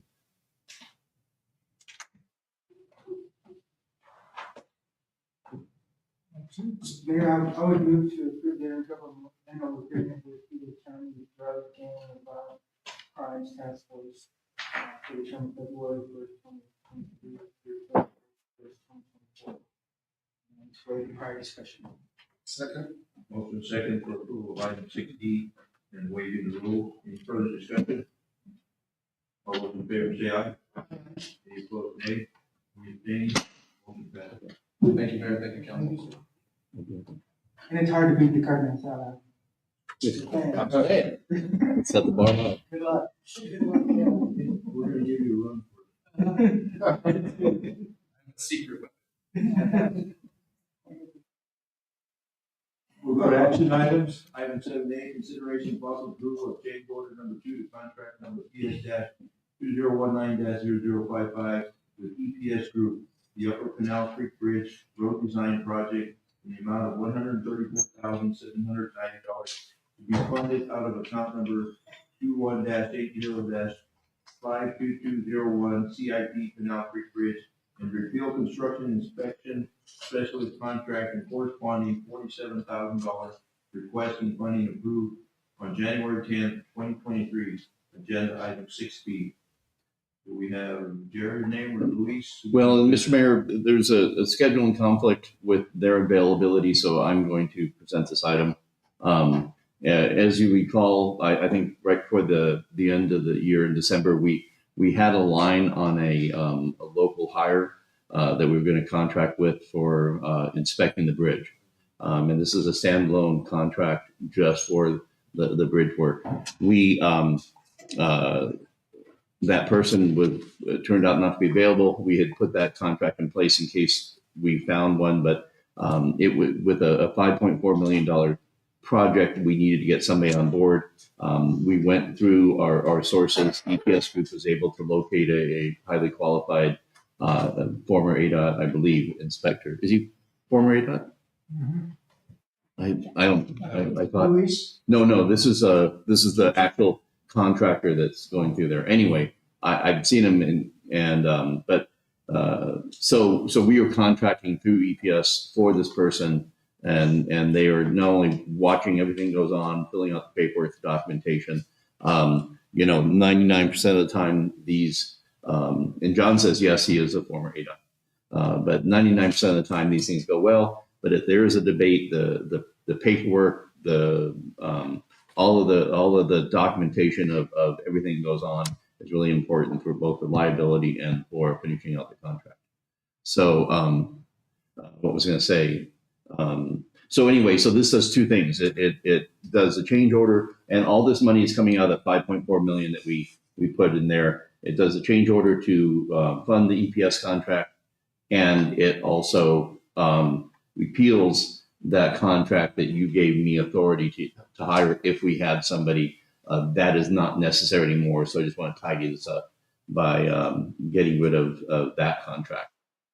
So any questions?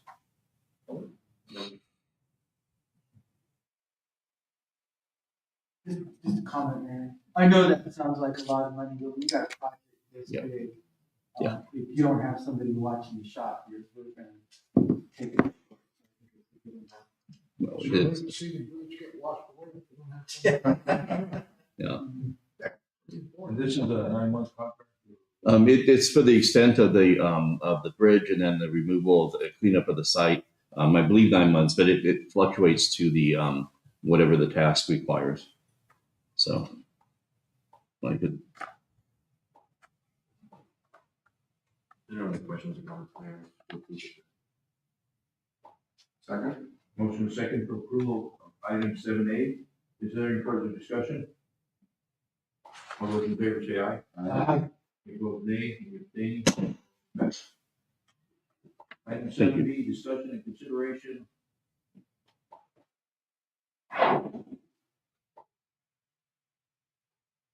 Sorry, discussion and consideration of awarding contract number CS-2023-0027R to Earthwest Plumbing for the manhole adjustment project in the amount of $35,500 with a set aside contingency of $84,500. Total funds of $120,000 to come from account number 50-80-52200 water capital outlay construction and number 51-80-52200 wastewater capital outlay construction. Vince. Good evening, Mayor and Council. This project's been a long time coming. I came to you guys in September, asking if we can allowed to advertise for this. We had some hiccups along the way. The first advertisement, we got no bidders, so we went out again. This time we had 2 bidders respond to our advertisement. Earthwest Plumbing came in as the lowest possible bidder. This project, I don't know if you guys remember, is to raise the manholes to finish grade of the asphalt. So, as tonight, if you Mr. Mayor, members of council. 35,000, that's one manhole? No, it's gonna be top 20 like worst manholes in the globe that we've found so far. But we have a list of 60 to 80 others that, if we have the money to move forward, we're gonna go forward. So, Mr. Mayor, members of council, this was kind of a conundrum. One of the other. This is a very unique project. In order to bid this, people are bidding based on a certain amount of the cost of doing this. In order, each manhole of 85 manholes, each manhole could be simple or complex depending on what happens. In order to determine whether it's simple or complex, you got to pop it, open it up. Once you open it up, you got to repair it. And so it was chicken or the egg. How do we price this? So the solution we came up with is that the City of Globe is going to identify, and we have identified the 20 worst, what we believe to be the worst manholes. The contractor is going to spend that $35,000 and do those projects, and then based on that, the contractor will have a pretty good idea of what it costs and what to expect, and then we'll submit a change order for what we will negotiate with the contractor he believes he can do the rest of those for, until we get to either we have all the manholes fixed or we run out of the 120 total amount of dollars. And so this is a very unique solution to an interesting problem of, you can't really, you don't know what it's going to take to fix it until you break it and open it up. So, and we do have a map, but it's pretty much scattered everywhere. I don't think there's any rhyme or reason. Vince, what qualifies as a difficult or a? Well, we've opened up manholes, and I don't know if you guys know, we just river rock, just stack them to make a manhole. Like that's gonna be a difficult one. Some of what we've seen are like just old fire break, that stuff. So those might be a little simpler, but traffic control is part of the cost. If you're in a high traffic area, traffic control is a huge cost in this project. So if we can find a lot of them in neighborhoods, like less traffic control, we can get more done.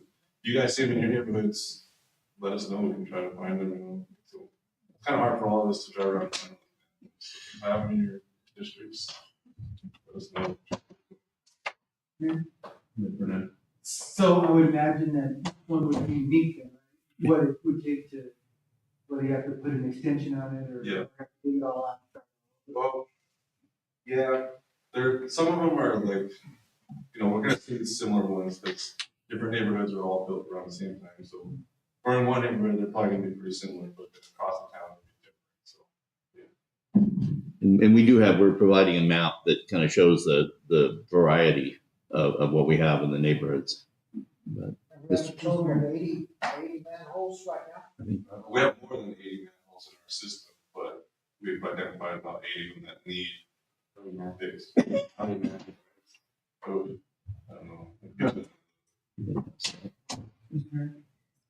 Go ahead. This was good planning. We had the same situation with common line sewers in the city.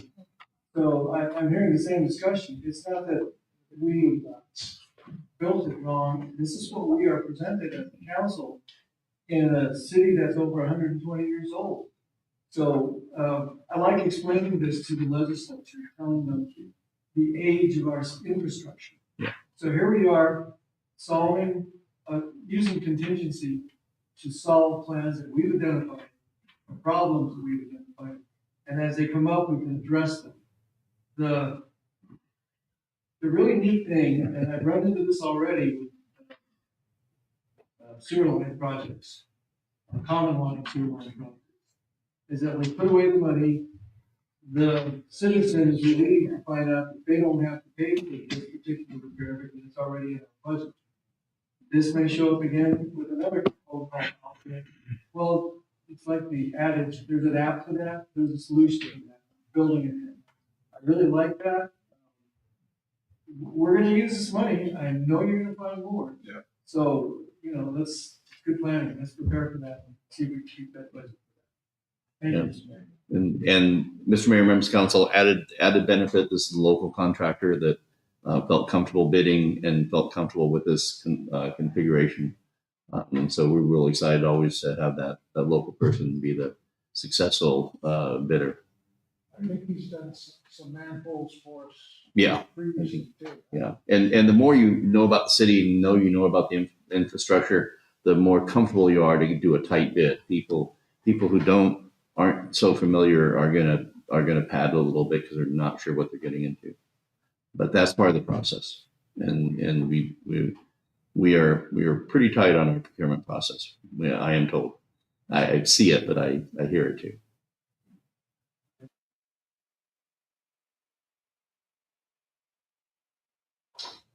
And Mr. Mayor, members of council, we can get an electronic version of that so you can blow it up and get it there. 7B. Yeah. Never mind. Yeah. Mr. Mayor, I'd make a motion to award contract number CS 2023-0027R to EarthQuest Plumbing for the manhole adjustments project in the amount of $35,000 with a set aside contingency of $84,500. Total funds of $120,000 to come from account number 50-80-52200 water capital outlay construction and 50-80-52200 wastewater capital outlay construction. Second. Motion second for approval of item 7B. Just want to make a comment. Mike on that was, total amount was $35,500. I think you just said 35,000. Oh, I'm sorry. I just said. We have motion second to approve item 7B. Any further discussion? All those in favor say aye. Any opposed, nay. Any abstaining? Motion passed. Thank you, Mr. Consideration and possible approval of change order number 1, contract number CS-2022-0010 with Meridian Engineering for the Upper Canal Creek Bridge and Hill Street Corridor project. This negative change order in the amount of $500,000 is for Value Engineering replacing concrete retention walls with a Cavion basket system. This amount will be used for contingency budget funding for the project. And Mr. Mayor, members of council, again, our bridge team is unavailable, but we had heard this was in the works, and this formalizes that reduction in cost by Value Engineering, going away from pure concrete to the Gabine baskets. Now, please don't ask me to explain the technology unless someone else wants to help, but it is a less expensive yet equally effective way of protecting the sides. Yeah. The gathering lines are the cages with rods. Yeah. So those are still just as strong or as the concrete? If they're, placed right. Yes, Mayor, yes. That's exactly right, Mike. If they're placed right. I've seen them throughout the county. They work very, very well. The only comment is this is one of the highest flowing watersheds now. And I want to be sure that they're placed correctly. Because of as we saw, with after fire, all the floods we're having on that channel. And I looked at that, you remain the same or even increase. So, Paul, when they get ready to install, I'd like to see the first one installed to see how they're doing it. I'm not an engineer, but, you know, I've seen these installed in my career throughout the county. And I'd like to know how they're building it. That's all I'm interested in. They can be very, very strong. Mother Nature being what it is, I worry about undercutting. This can occur on wing walls. This can occur on any concrete structure that you put in. And Mother Nature has a way of scouring and damaging large structures like this. So I just want to be sure how they're doing it, and I want to be satisfied with that. So I'd like a tour of that moment when they're putting it in. That's all I need.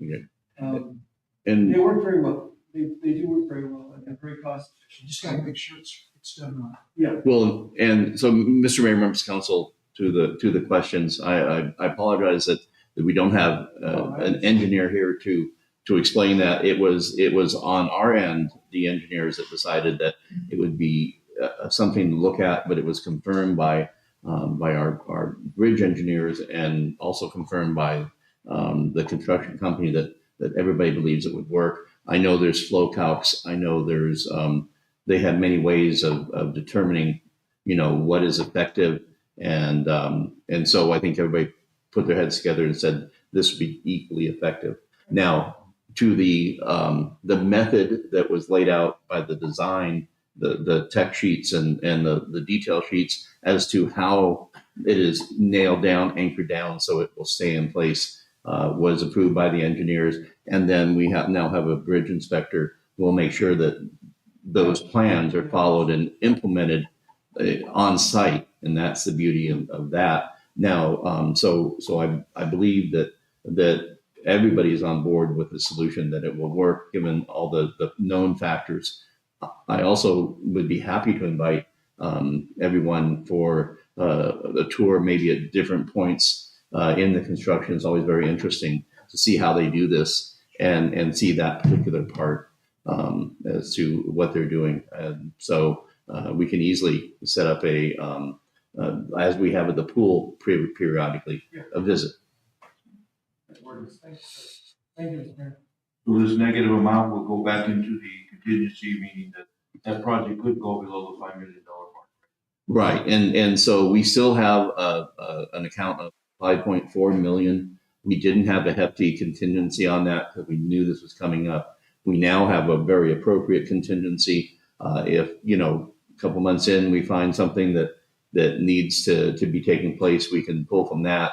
And the goal is to build it as cost effectively as possible, but more importantly within the budget. And so this would go a long way to nailing this down. And this wasn't, hey, we need to save money. How can we cut back on this? This is, you know, is there more value engineering? Is there more way we can achieve the same goal with a little bit more cost efficiency? It's always the funnest part of the engineering, where they find once they get really close to the construction, how they can come up with creative ideas to make it effective, but still, you know, economical.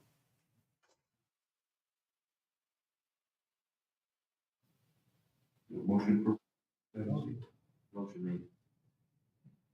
Second. We have motion second for item 7C. Any further discussion? All those in favor say aye. Aye. Any opposed, nay? Anything? Item 7D, consideration to approve the purchase of 800 megahertz mobile and portable radios for CMN Communications for the Globe Fire Department, Tri-City Fire Department, and Miami Police Department through the awarded Arizona Department of Homeland Security grant of amount not to exceed $205,380 to be funded from account number 10-56-54009. Chief.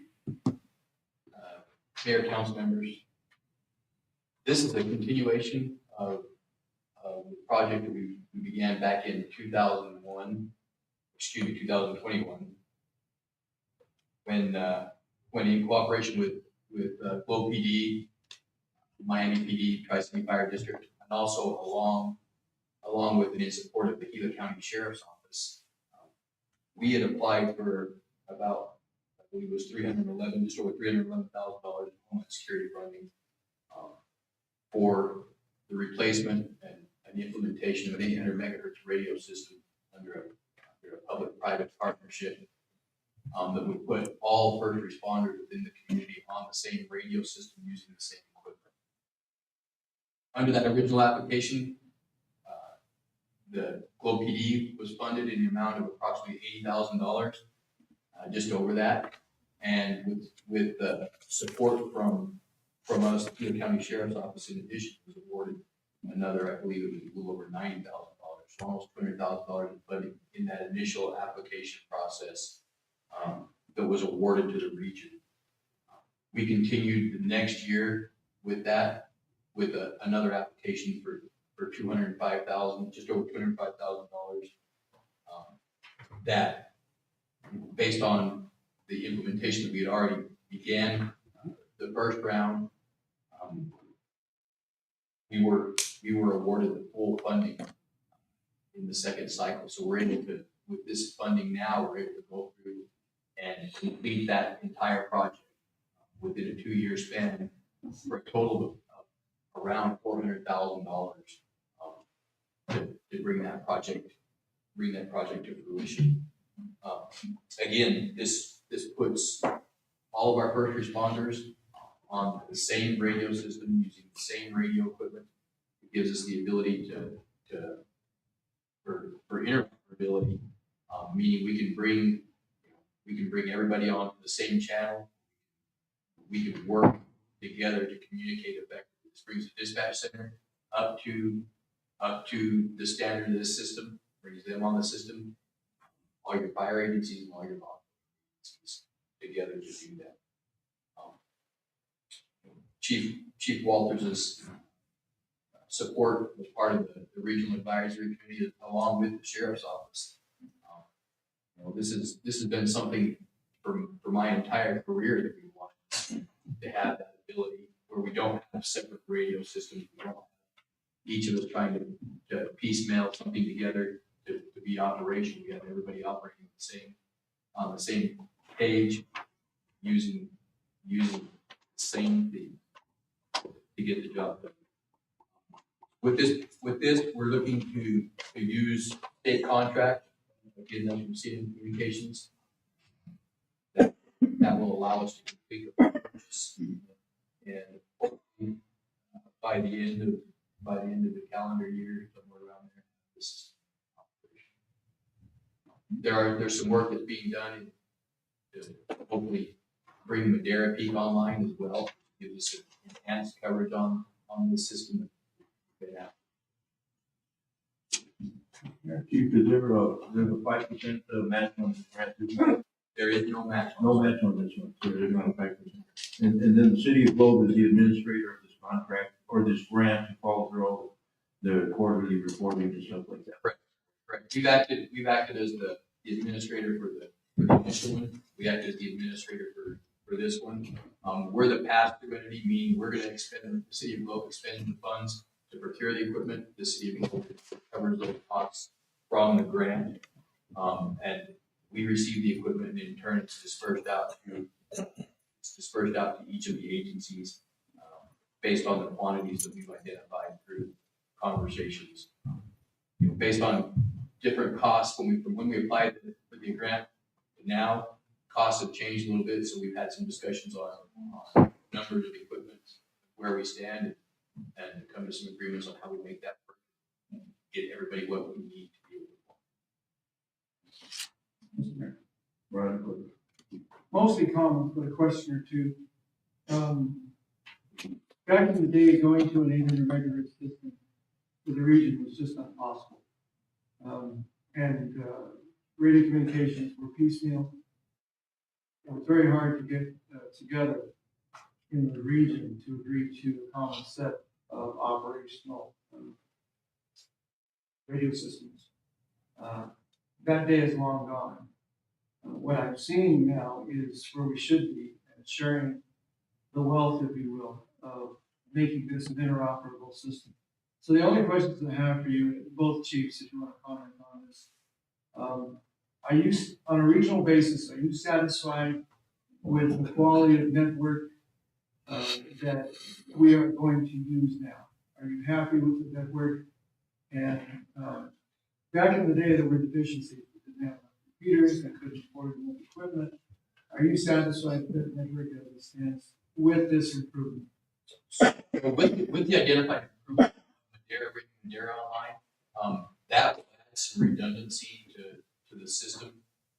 This system that's been identified has a significant amount of redundancy, and actually covers a very wide portion of central and southern Arizona, up to and including some areas in the north. It's used by other partners outside of the public safety realm. It's used by numerous entities. They have, and I believe it will serve and function for us very well. It's been tried. I have a unit in my vehicle that's currently on the system. It gives us the ability to talk. We can talk back and forth with Payson. We can talk back and forth from a pretty significant area. We've identified a few areas, as with any radio system, where the coverage is maybe a less ideal. And in fact, the 800 megahertz system, when you lose coverage, you kind of basically lose coverage. When you have it, you have it. There's a few areas within the county that is not going to function. That's something dealing with the terrain we deal with. But overall, it's going to be a significant improvement. Yeah, my concern is just only for regional. The second question I had is, you mentioned the ability across the region to have all agencies essentially using the same system. Step 2 of this kind of a scenario is to have to respond on a disaster scenario where you're bringing in other agencies. So interoperability questions, I have the ability to clone quickly to an incoming agency, their radios. Does that system have that kind of capability? So let's say we had to bring Phoenix Fire. Easy to program radios and get them on quickly. It's my understanding that, sorry, Mayor and Council, we went to an 800 megahertz system in about a few years before. That system was actually put together by different law enforcement entities within the Valley region. So you had coverage from end to end and then outside. That system, I don't remember off the top of my head the totality of it, but I want to say that Chandler's contribution to that was millions of dollars, tens of millions of dollars. That one municipality. It enabled everybody, no matter what, if I'm on a task force or if we had a major event like we had the mall shooting, and when everybody got there, they were able to pick a channel, and that would be the instant command. Most of your major entities across the country have switched over to the system. By being on that system, my understanding is that we can designate channels, get your radios programmed so they could be covered. So like the fires a couple of years ago, or even the flood, or if we have another major natural disaster, it should take place. The only way that we were able to do this, I don't know of any other public-private partnerships that had like this in the state, but it was unusual for us. We had to Department of Homeland Defense to be able to do this. Structure that enable us to do what we're doing and considerable cost savings. If it does nothing more than enable me to talk to Gary on a major scene, it's accomplished its mission. And I think it's much more than that. When we started this discussion, when we started this program moving forward, we recognized that we needed to bring the other entities within the region into the fold. So I had meetings with both Nick and Gary from the fire side, and we just included Miami because it's expensive. And so in partnering with this, we worked closely with the county, who actually started the collaboration with the private business, and we explored it. And then when I became part of the board with the eastbound or the eastern rack that we started really looking at it. And I talked to other agencies like in Grant County that had changed radio systems and stuff, and we're way ahead of the curve because of the private partnership. That answered your question. It does, that's been a real concern as the flushing out of 800 megahertz across the state. It's relatively easy, and I'm not saying, throw logs at everything, but the point is that there was problems with long distance or mountains being in the way on the 800 megahertz system. Well, if that entity has solved some of these things and done workarounds, and it works very, very well, I have no problem with that. I just want to be sure, one, that in this region, I'm only meaning the Miami region, we have that interoperability, and it works for the most part the way it was designed to work. So the coverage is there, your expectation is high quality coverage, high quality of the transmission, everything that you are used to seeing in the valley. That's what I'm trying to get to. If we've achieved that, this is a red letter day. Something I would look forward to since the beginning of my career, to see something like this that can emulate what you're used to seeing in the valley. I like this very, very much. Councilman, That's all I have. who's all speaking. It's my opinion that we haven't quite achieved it yet because we haven't put the switch on it yet. We're still putting equipment into dispatch. We're still working out some other issues with it. Madero Peak that's not a game changer for this. That's just an added bonus. Yeah. But this is what I would tell you. The current system that we have, we moved from here, this side of the city to the Copper Hills area. And so basically we just went from radio shading on one side of the mountain to radio shading on the other side. Okay. And so there's places in the city right now would be better off with 2 cans and a string. So this is actually a huge improvement from everything that we've seen in all the testing stuff that we've done. Good. Very good. Thank you, Mr. Sullivan. Questions? Do we have a motion for 7D? I make a motion for approval. Second. Motion second for item 7D. Is there any further discussion? All in favor say aye. Aye. Any opposed, nay. Any opposed? Thank you.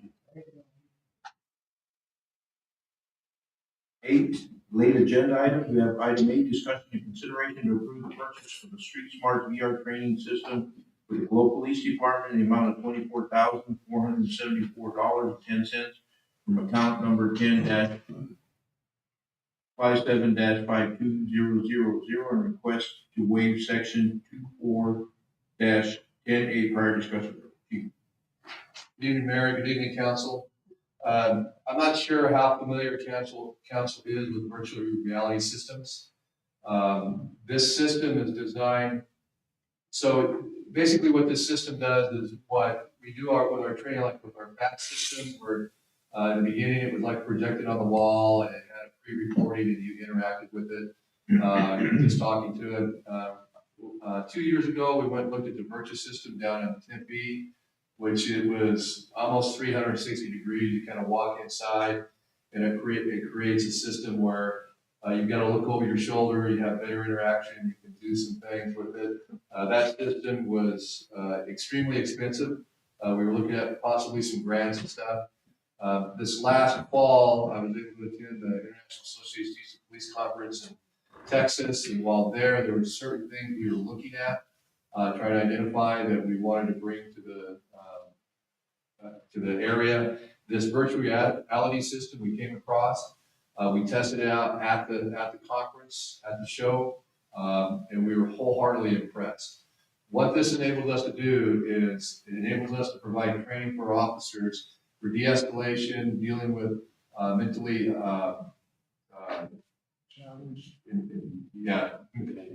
mentally challenged people. It helps with searching, it helps with communication, and it just does a lot of different things. Plus, it helps with basic firearms, tactical presence, and things like that. The nice thing about the system, because it's compact, I spent about an hour and a half, 2 hours with the chief from outskirts of LA, and he was telling me that he was on his, looking at buying his third or fourth system at the time to put in the different precincts because they were using it as briefing trainings and the officers were really getting into it and utilizing it. So we ran Lieutenant Williams through it. I got to watch on the screen with the trainer. It uses all real systems that are inert, but they work and function the same as the systems that we carry. Our weapon systems, whether it's our less lethal systems, and they're able to interact with it. I'm a little bit of a skeptic with virtual reality because I don't understand it that well.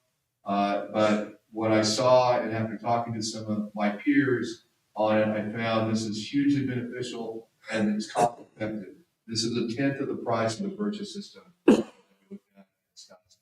or in Tempe. So I brought it up here. We were so impressed with it. We brought the company out here to give a presentation to the Chiefs Association here in Globe. A new commander for the city of Payson, I won't give you his name, tried it out. He was the first one.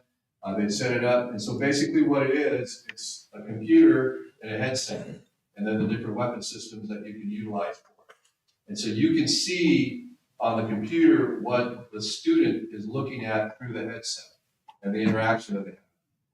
Well, it was real enough where the student tried to tackle the avatar in the virtual reality system and hit a wall. So there's some safety things we identified for that particular deal, but it's excellent training. You can put real life scenarios into it.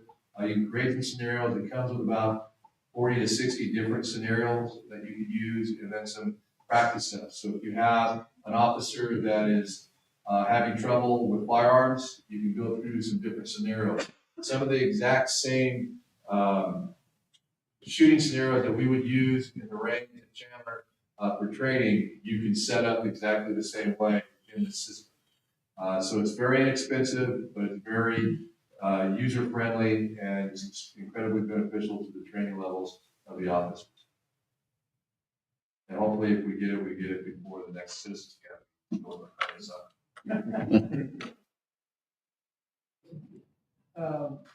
Flexible for the training cycle, it's flexible and built. So that implies going into the future still has a lot of use. Yes, and so they also will update the programs in it. You can buy a new package. We didn't do the yearly subscription just because it's expensive. So in 5 years, if we need to upgrade it, we can buy a package for it, and as they go. But yeah, so it's absolutely. Plus, you can help develop some of your own stuff. You can put them through it, and each scenario can be adjusted by the person monitoring the computer. You can make things change, so you get real-time reaction to how the officer acts. So if you're having a domestic situation and the officer is doing the things that you've been training them to do, they'll get a positive reaction. If they aren't doing those things, they could get a negative reaction and have to take a different step. So you can adjust it as you go. But it was pretty impressive, and it wasn't as impressive as the commander tackling the person hitting the wall, but the overall thing was pretty impressive. Question. Go ahead, Mike. Chief, you said you got with the other chiefs in the area? Not this, but, well, yeah, the Chiefs Association here, we presented here. Okay. Are they gonna participate in the use of this, or is this just for? This is primarily for us, but I would tell you, Councilman Esther, it's been my belief and my point since I've been here is to partner with all the agencies. So and that's why we created the Chiefs Association. So what we've done is we're creating a training calendar. So right now, for our benefit as a city, we have an overlap on Wednesday with our patrol staff. The county's doing the same overlap. So Wednesday has become our default training day. So any trainings that we put out to the regions, Superior, Mason, Gila County, the sheriff, or the investigators over at the county attorney's office and stuff. So we try to share resources, but they're all doing the same thing. So if they have a training, they'll throw some seats open for us up in Basin. We're actually sending some people to St. John's here in a couple of weeks for a specific training that we need for a couple of these men and women. So it's a shared resource, but yeah, they will be utilized, not as like we do, but they will partake. That's all I have, Mr. Mayor Stone. Mr. Vice. Are you looking for us to waive the rules on this? Would you like? I would very much appreciate the waiver. And Mr. Vice Mayor, members of council, just Dale, quick question answer. This type of training adds to the training library that helps reduce liability and defend us in to make sure that we're trained up, less likely to make mistakes. So this helps us.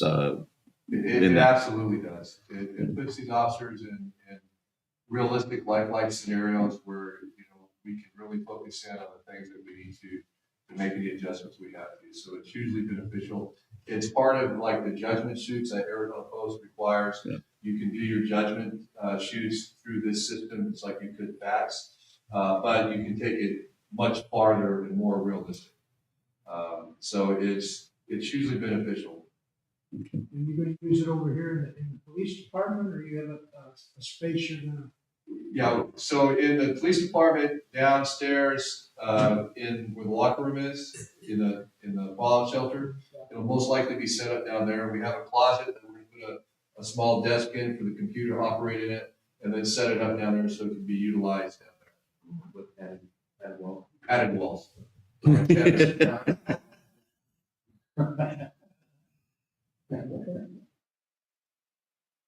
It's very entertaining to see, because you can see the screen of what they're seeing, but if you're just looking at the person that's going through it, you can't see anything that they're seeing, and so it's a little different. Mr. Vice Mayor, I'd like to make the motion to approve the purchase of the Smart VR training system and to waive the prior discussion. Second. The motion to the second, all in favor, say aye. Aye. Any nay? Motion passed.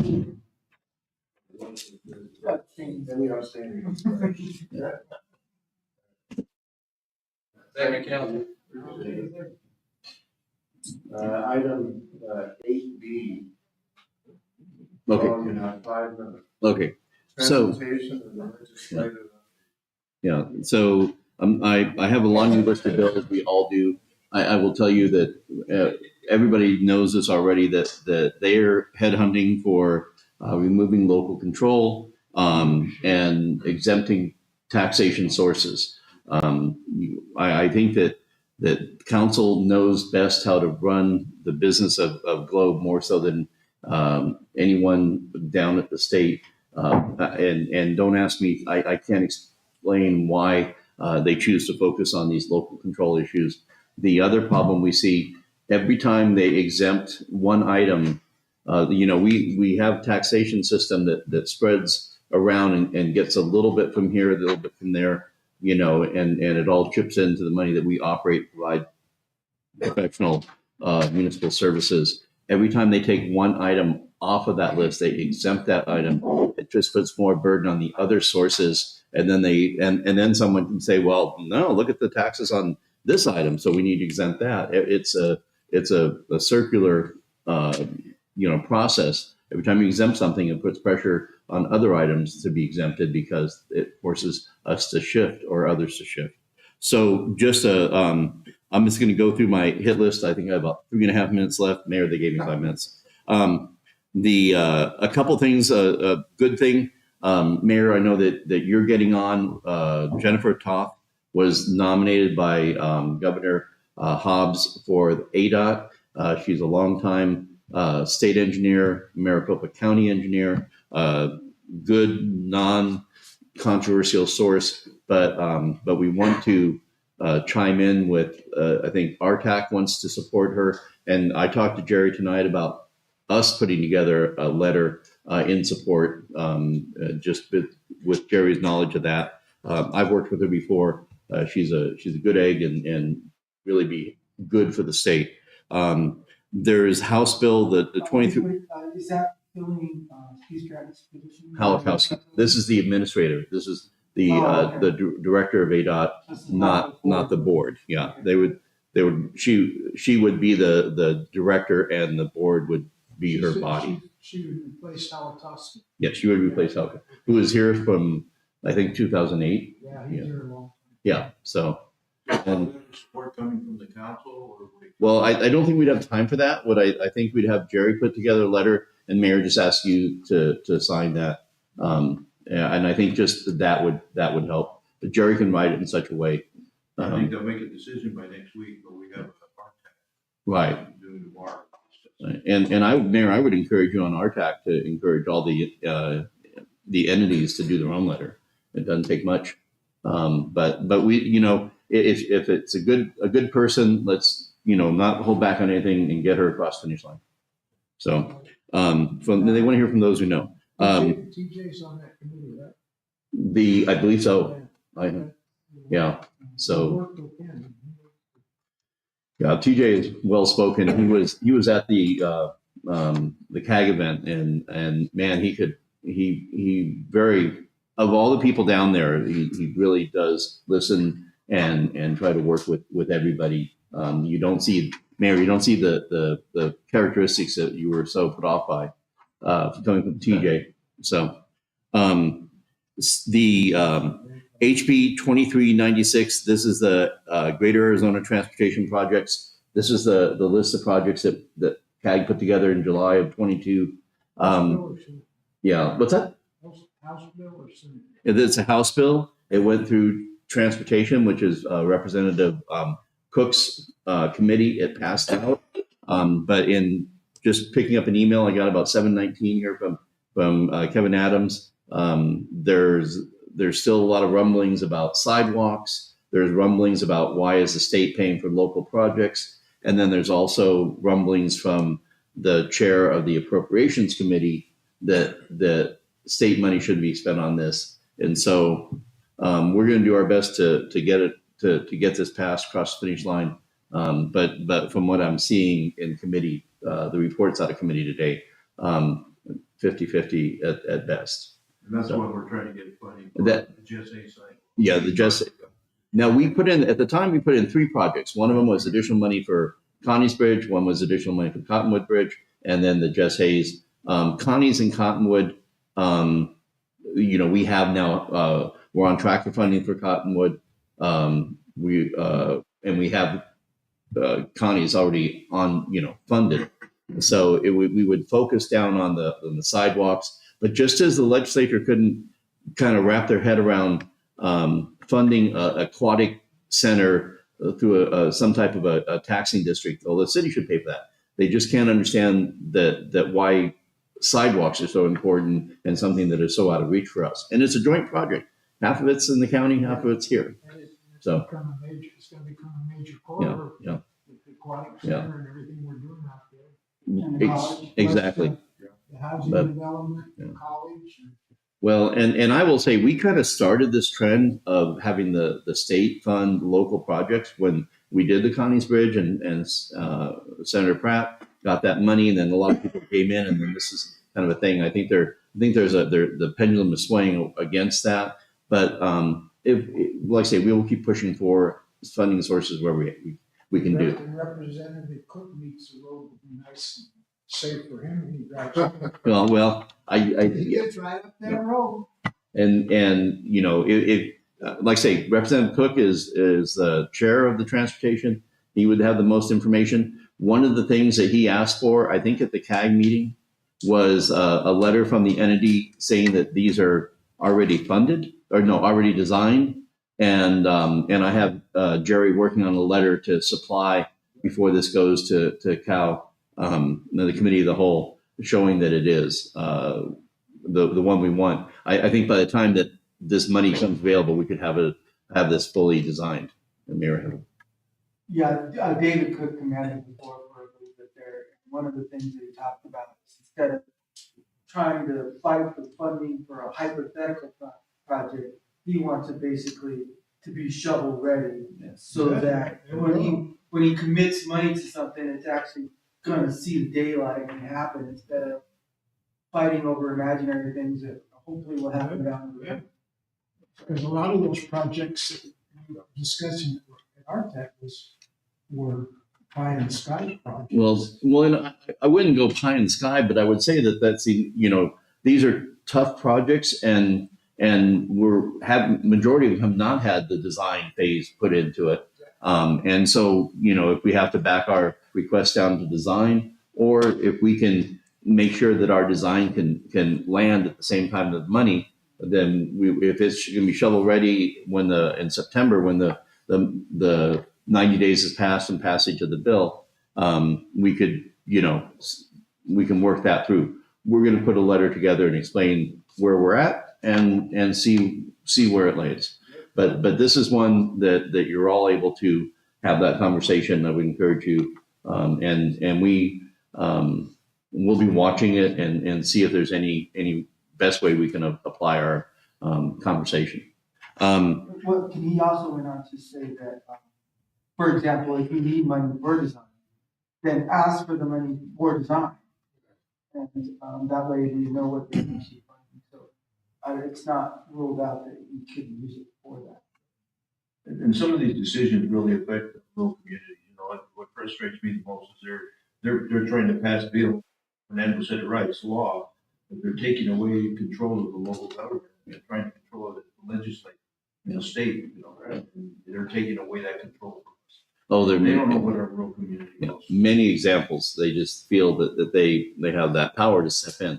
Well, what concerns me too is they say, let's do this, and we'll share state revenues with them. They never tell you what the number is. Yeah, no. And that's where it's going. So on the residential lease, that one I believe passed out of both houses, and I can't remember where it's at, but it's looking like residential lease will make it out and probably be passed. Now, whether it's signed by the governor, that will probably come down in the budget negotiations. But we do not charge a residential lease tax. That is something we've chosen not to do, because that's how a local government customizes their tax base to pick and choose. 75% of the cities in Arizona do charge that, but we're one that don't. Now, food tax, 75 numbers of cities, the number of 75 cities charge residential lease, 70 cities charge food tax, other 30 do not. But that's something that we find advantageous, because we capture outside money from all the visitors and travelers, and they sometimes don't get the nuance. Now, the good news on that, when we were talking about that, Representative Cook, who is a key, because the Republicans have a majority of one on the House and the Senate. It's 31 and 16. But I think that the food tax is something that, as Representative Cook said, it has a good hill to climb. Everybody's not on board. He likes the concept of holding us harmless, but he said his words were, and correct me if I'm wrong, I wouldn't worry too much about this one. Mm-hmm. Okay, so and that's coming from David Cook. I take him at his word, and I believe he knows. One of the things in the conversation with David and I had was his office is right next to Representative Connors, mm-hmm. who is the minority leader mm-hmm. for the House, and they meet a lot. Mm-hmm. They talk a lot, so they've got a pretty good relationship, and that might be a thing for everybody. Well, Representative Cook is his own man. He's been around a long time. He will work with anybody to advance rural goals, and that's the kind of guy we need on our side. So, so that's food tax, and then the residential, the greater appropriation. The one that has really hit the panic button. Everybody has always talked about legislative barriers to construction of homes. I won't go into the history, but the bill 1117 pretty much guts all zoning requirements, allowing zoning by right, and pretty much anybody to do anything they want. It's very complicated. It would upset the apple cart in many ways. You've seen the literature come from the league. I will tell you that there's a lot of heat on that. last time I heard, I think it was on the Monday conversation, and anybody, all of you are welcome to 10 o'clock, a Zoom conversation. The league gives an update. Shelley sends out the Zoom link. You just tap on it and your picture doesn't come up. You don't have to speak, but you can listen into the conversation. What I heard is they're exempting that for 20 communities of 25,000 or less, which is a lot of communities. And that's a way of peeling off a lot of mayors and a lot of council members. But again, this is a local control issue, and zoning historically, the original zoning cases, somebody built a mansion and across the street they put a chicken ranch and or a slaughterhouse, and it just you need to have like uses together, and that is how we build the city that is enjoyable. So that one, while we may be out of danger, I would recommend that we hold together with all the cities to fight back on such a broad hatchet job on zoning, because if it happens to the bigger cities, eventually it'll creep down to us. Let's see here. There's a lot of to prime contracting. There's prime contracting exemptions. I won't go into details, but again, when we do have growth and building, we need to collect those taxes on a home. I believe it's 73% of the price of a home we collect as a retail sales tax, and that's for the material. There've been a lot of moves to try to get the tax on the material at the source of the materials bought, not where the home is sold. And if you're taxing lumber and shingles and bricks from the source where the contractor buys that would be Phoenix, Tucson, Flagstaff. We don't get any of that. But if the home sold in Globe, we should get that. That's where the retail sale takes place. They're always undermining that. We're watching that one. The other one is for whatever reason, the state wants to exempt utilities from taxation. And again, this is where every time you exempt one thing, it puts the burden on others.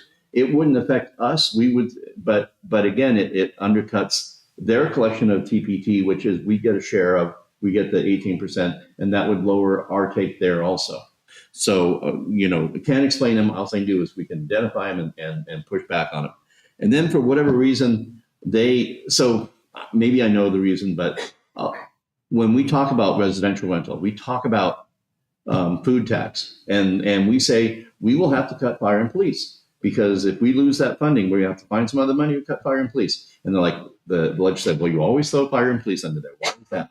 You're just doing that for effect. No, it's because you can't whittle away at fire and police. The fire and police consume 60% of our budget. There are things that they need. They need to have that stuff, the gear, the training, the modern equipment, the apparatuses, and you can't kind of go half baked on a fire or police department, or you end up in lawsuits and all the damage that comes with incidents that we've all seen in the news. But then they're trying to put a requirement that we have to have a 5-minute response time.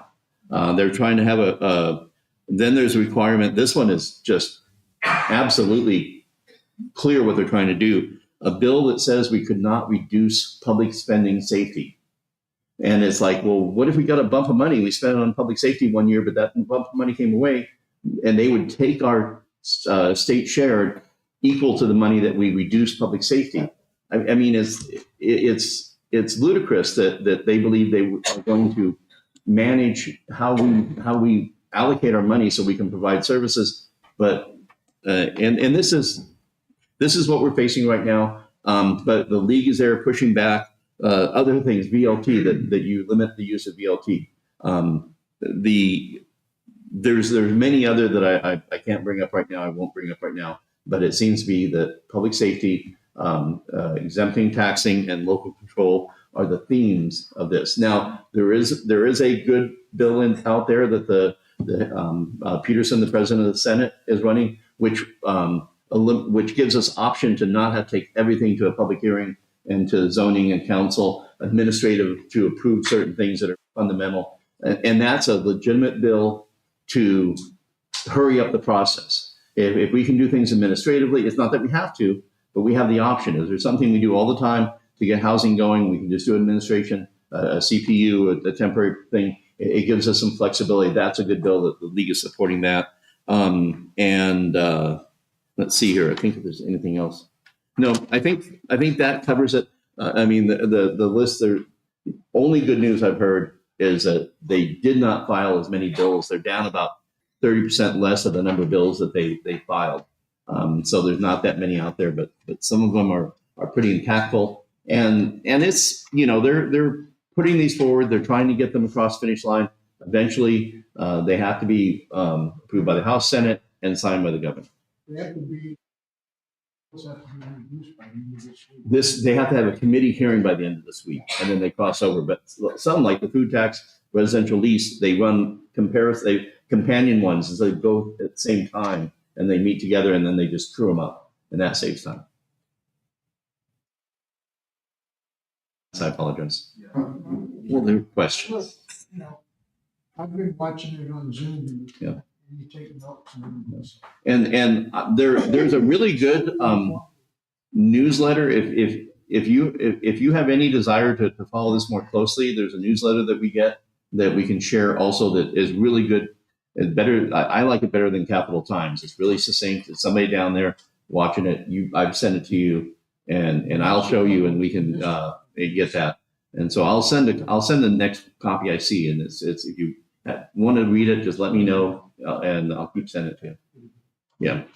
And just one comment, Mr. Mayor, last week, the cities and towns, the sense I got from that meeting was that the cities and towns are on the same page as we are. We're united, the threat, if you will, of the danger, and we're united in responding to that. And I'll go back to what the cities and towns talked about last year. The legislature needs us going to meet with them. And so it's the same feeling that I saw last week. We're all in this together. We're fit together. Thank you. Mr. Mayor, that's all I have for you. Thank Do you. we have a second call to the public? Do we have anybody online? Let's see.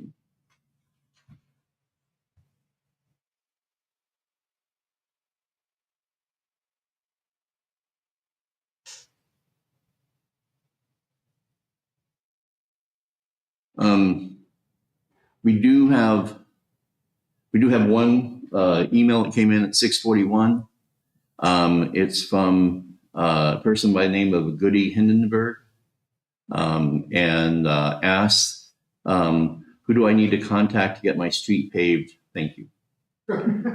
So the I will say that we will follow up with that email and find out, the particulars and get back with them. Okay. Scheduling of meetings?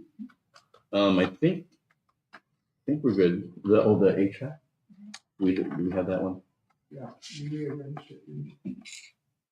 We are working, Mr. Mayor, Council, we're working to schedule a joint meeting with the HPAC. I think we're looking now at March 15th. The 15th. It would be a morning meeting. We need to confirm with HPAC, so if they're listening, we'll be reaching out. It's a hardworking group, but they like their morning hours. Yeah. We can go 7 if you want. Just don't stay up. I was watching the snow last night. I was ready to go do snow angels at midnight. So. Future agenda items? Anybody have any future agenda items? Electric charging station. Right. We're still working to get a date that lines up with that. And there's a water quality or the future water supply. I wanted to bring in a presentation from our people explaining where we are on our water supply, so everybody knows about that. What was the third one we were talking about? Again, we have a list, but no, unless there's anything else you want to add to that. Motion to adjourn. Motion made. Motion second to adjourn. All those in favor say aye. Meeting.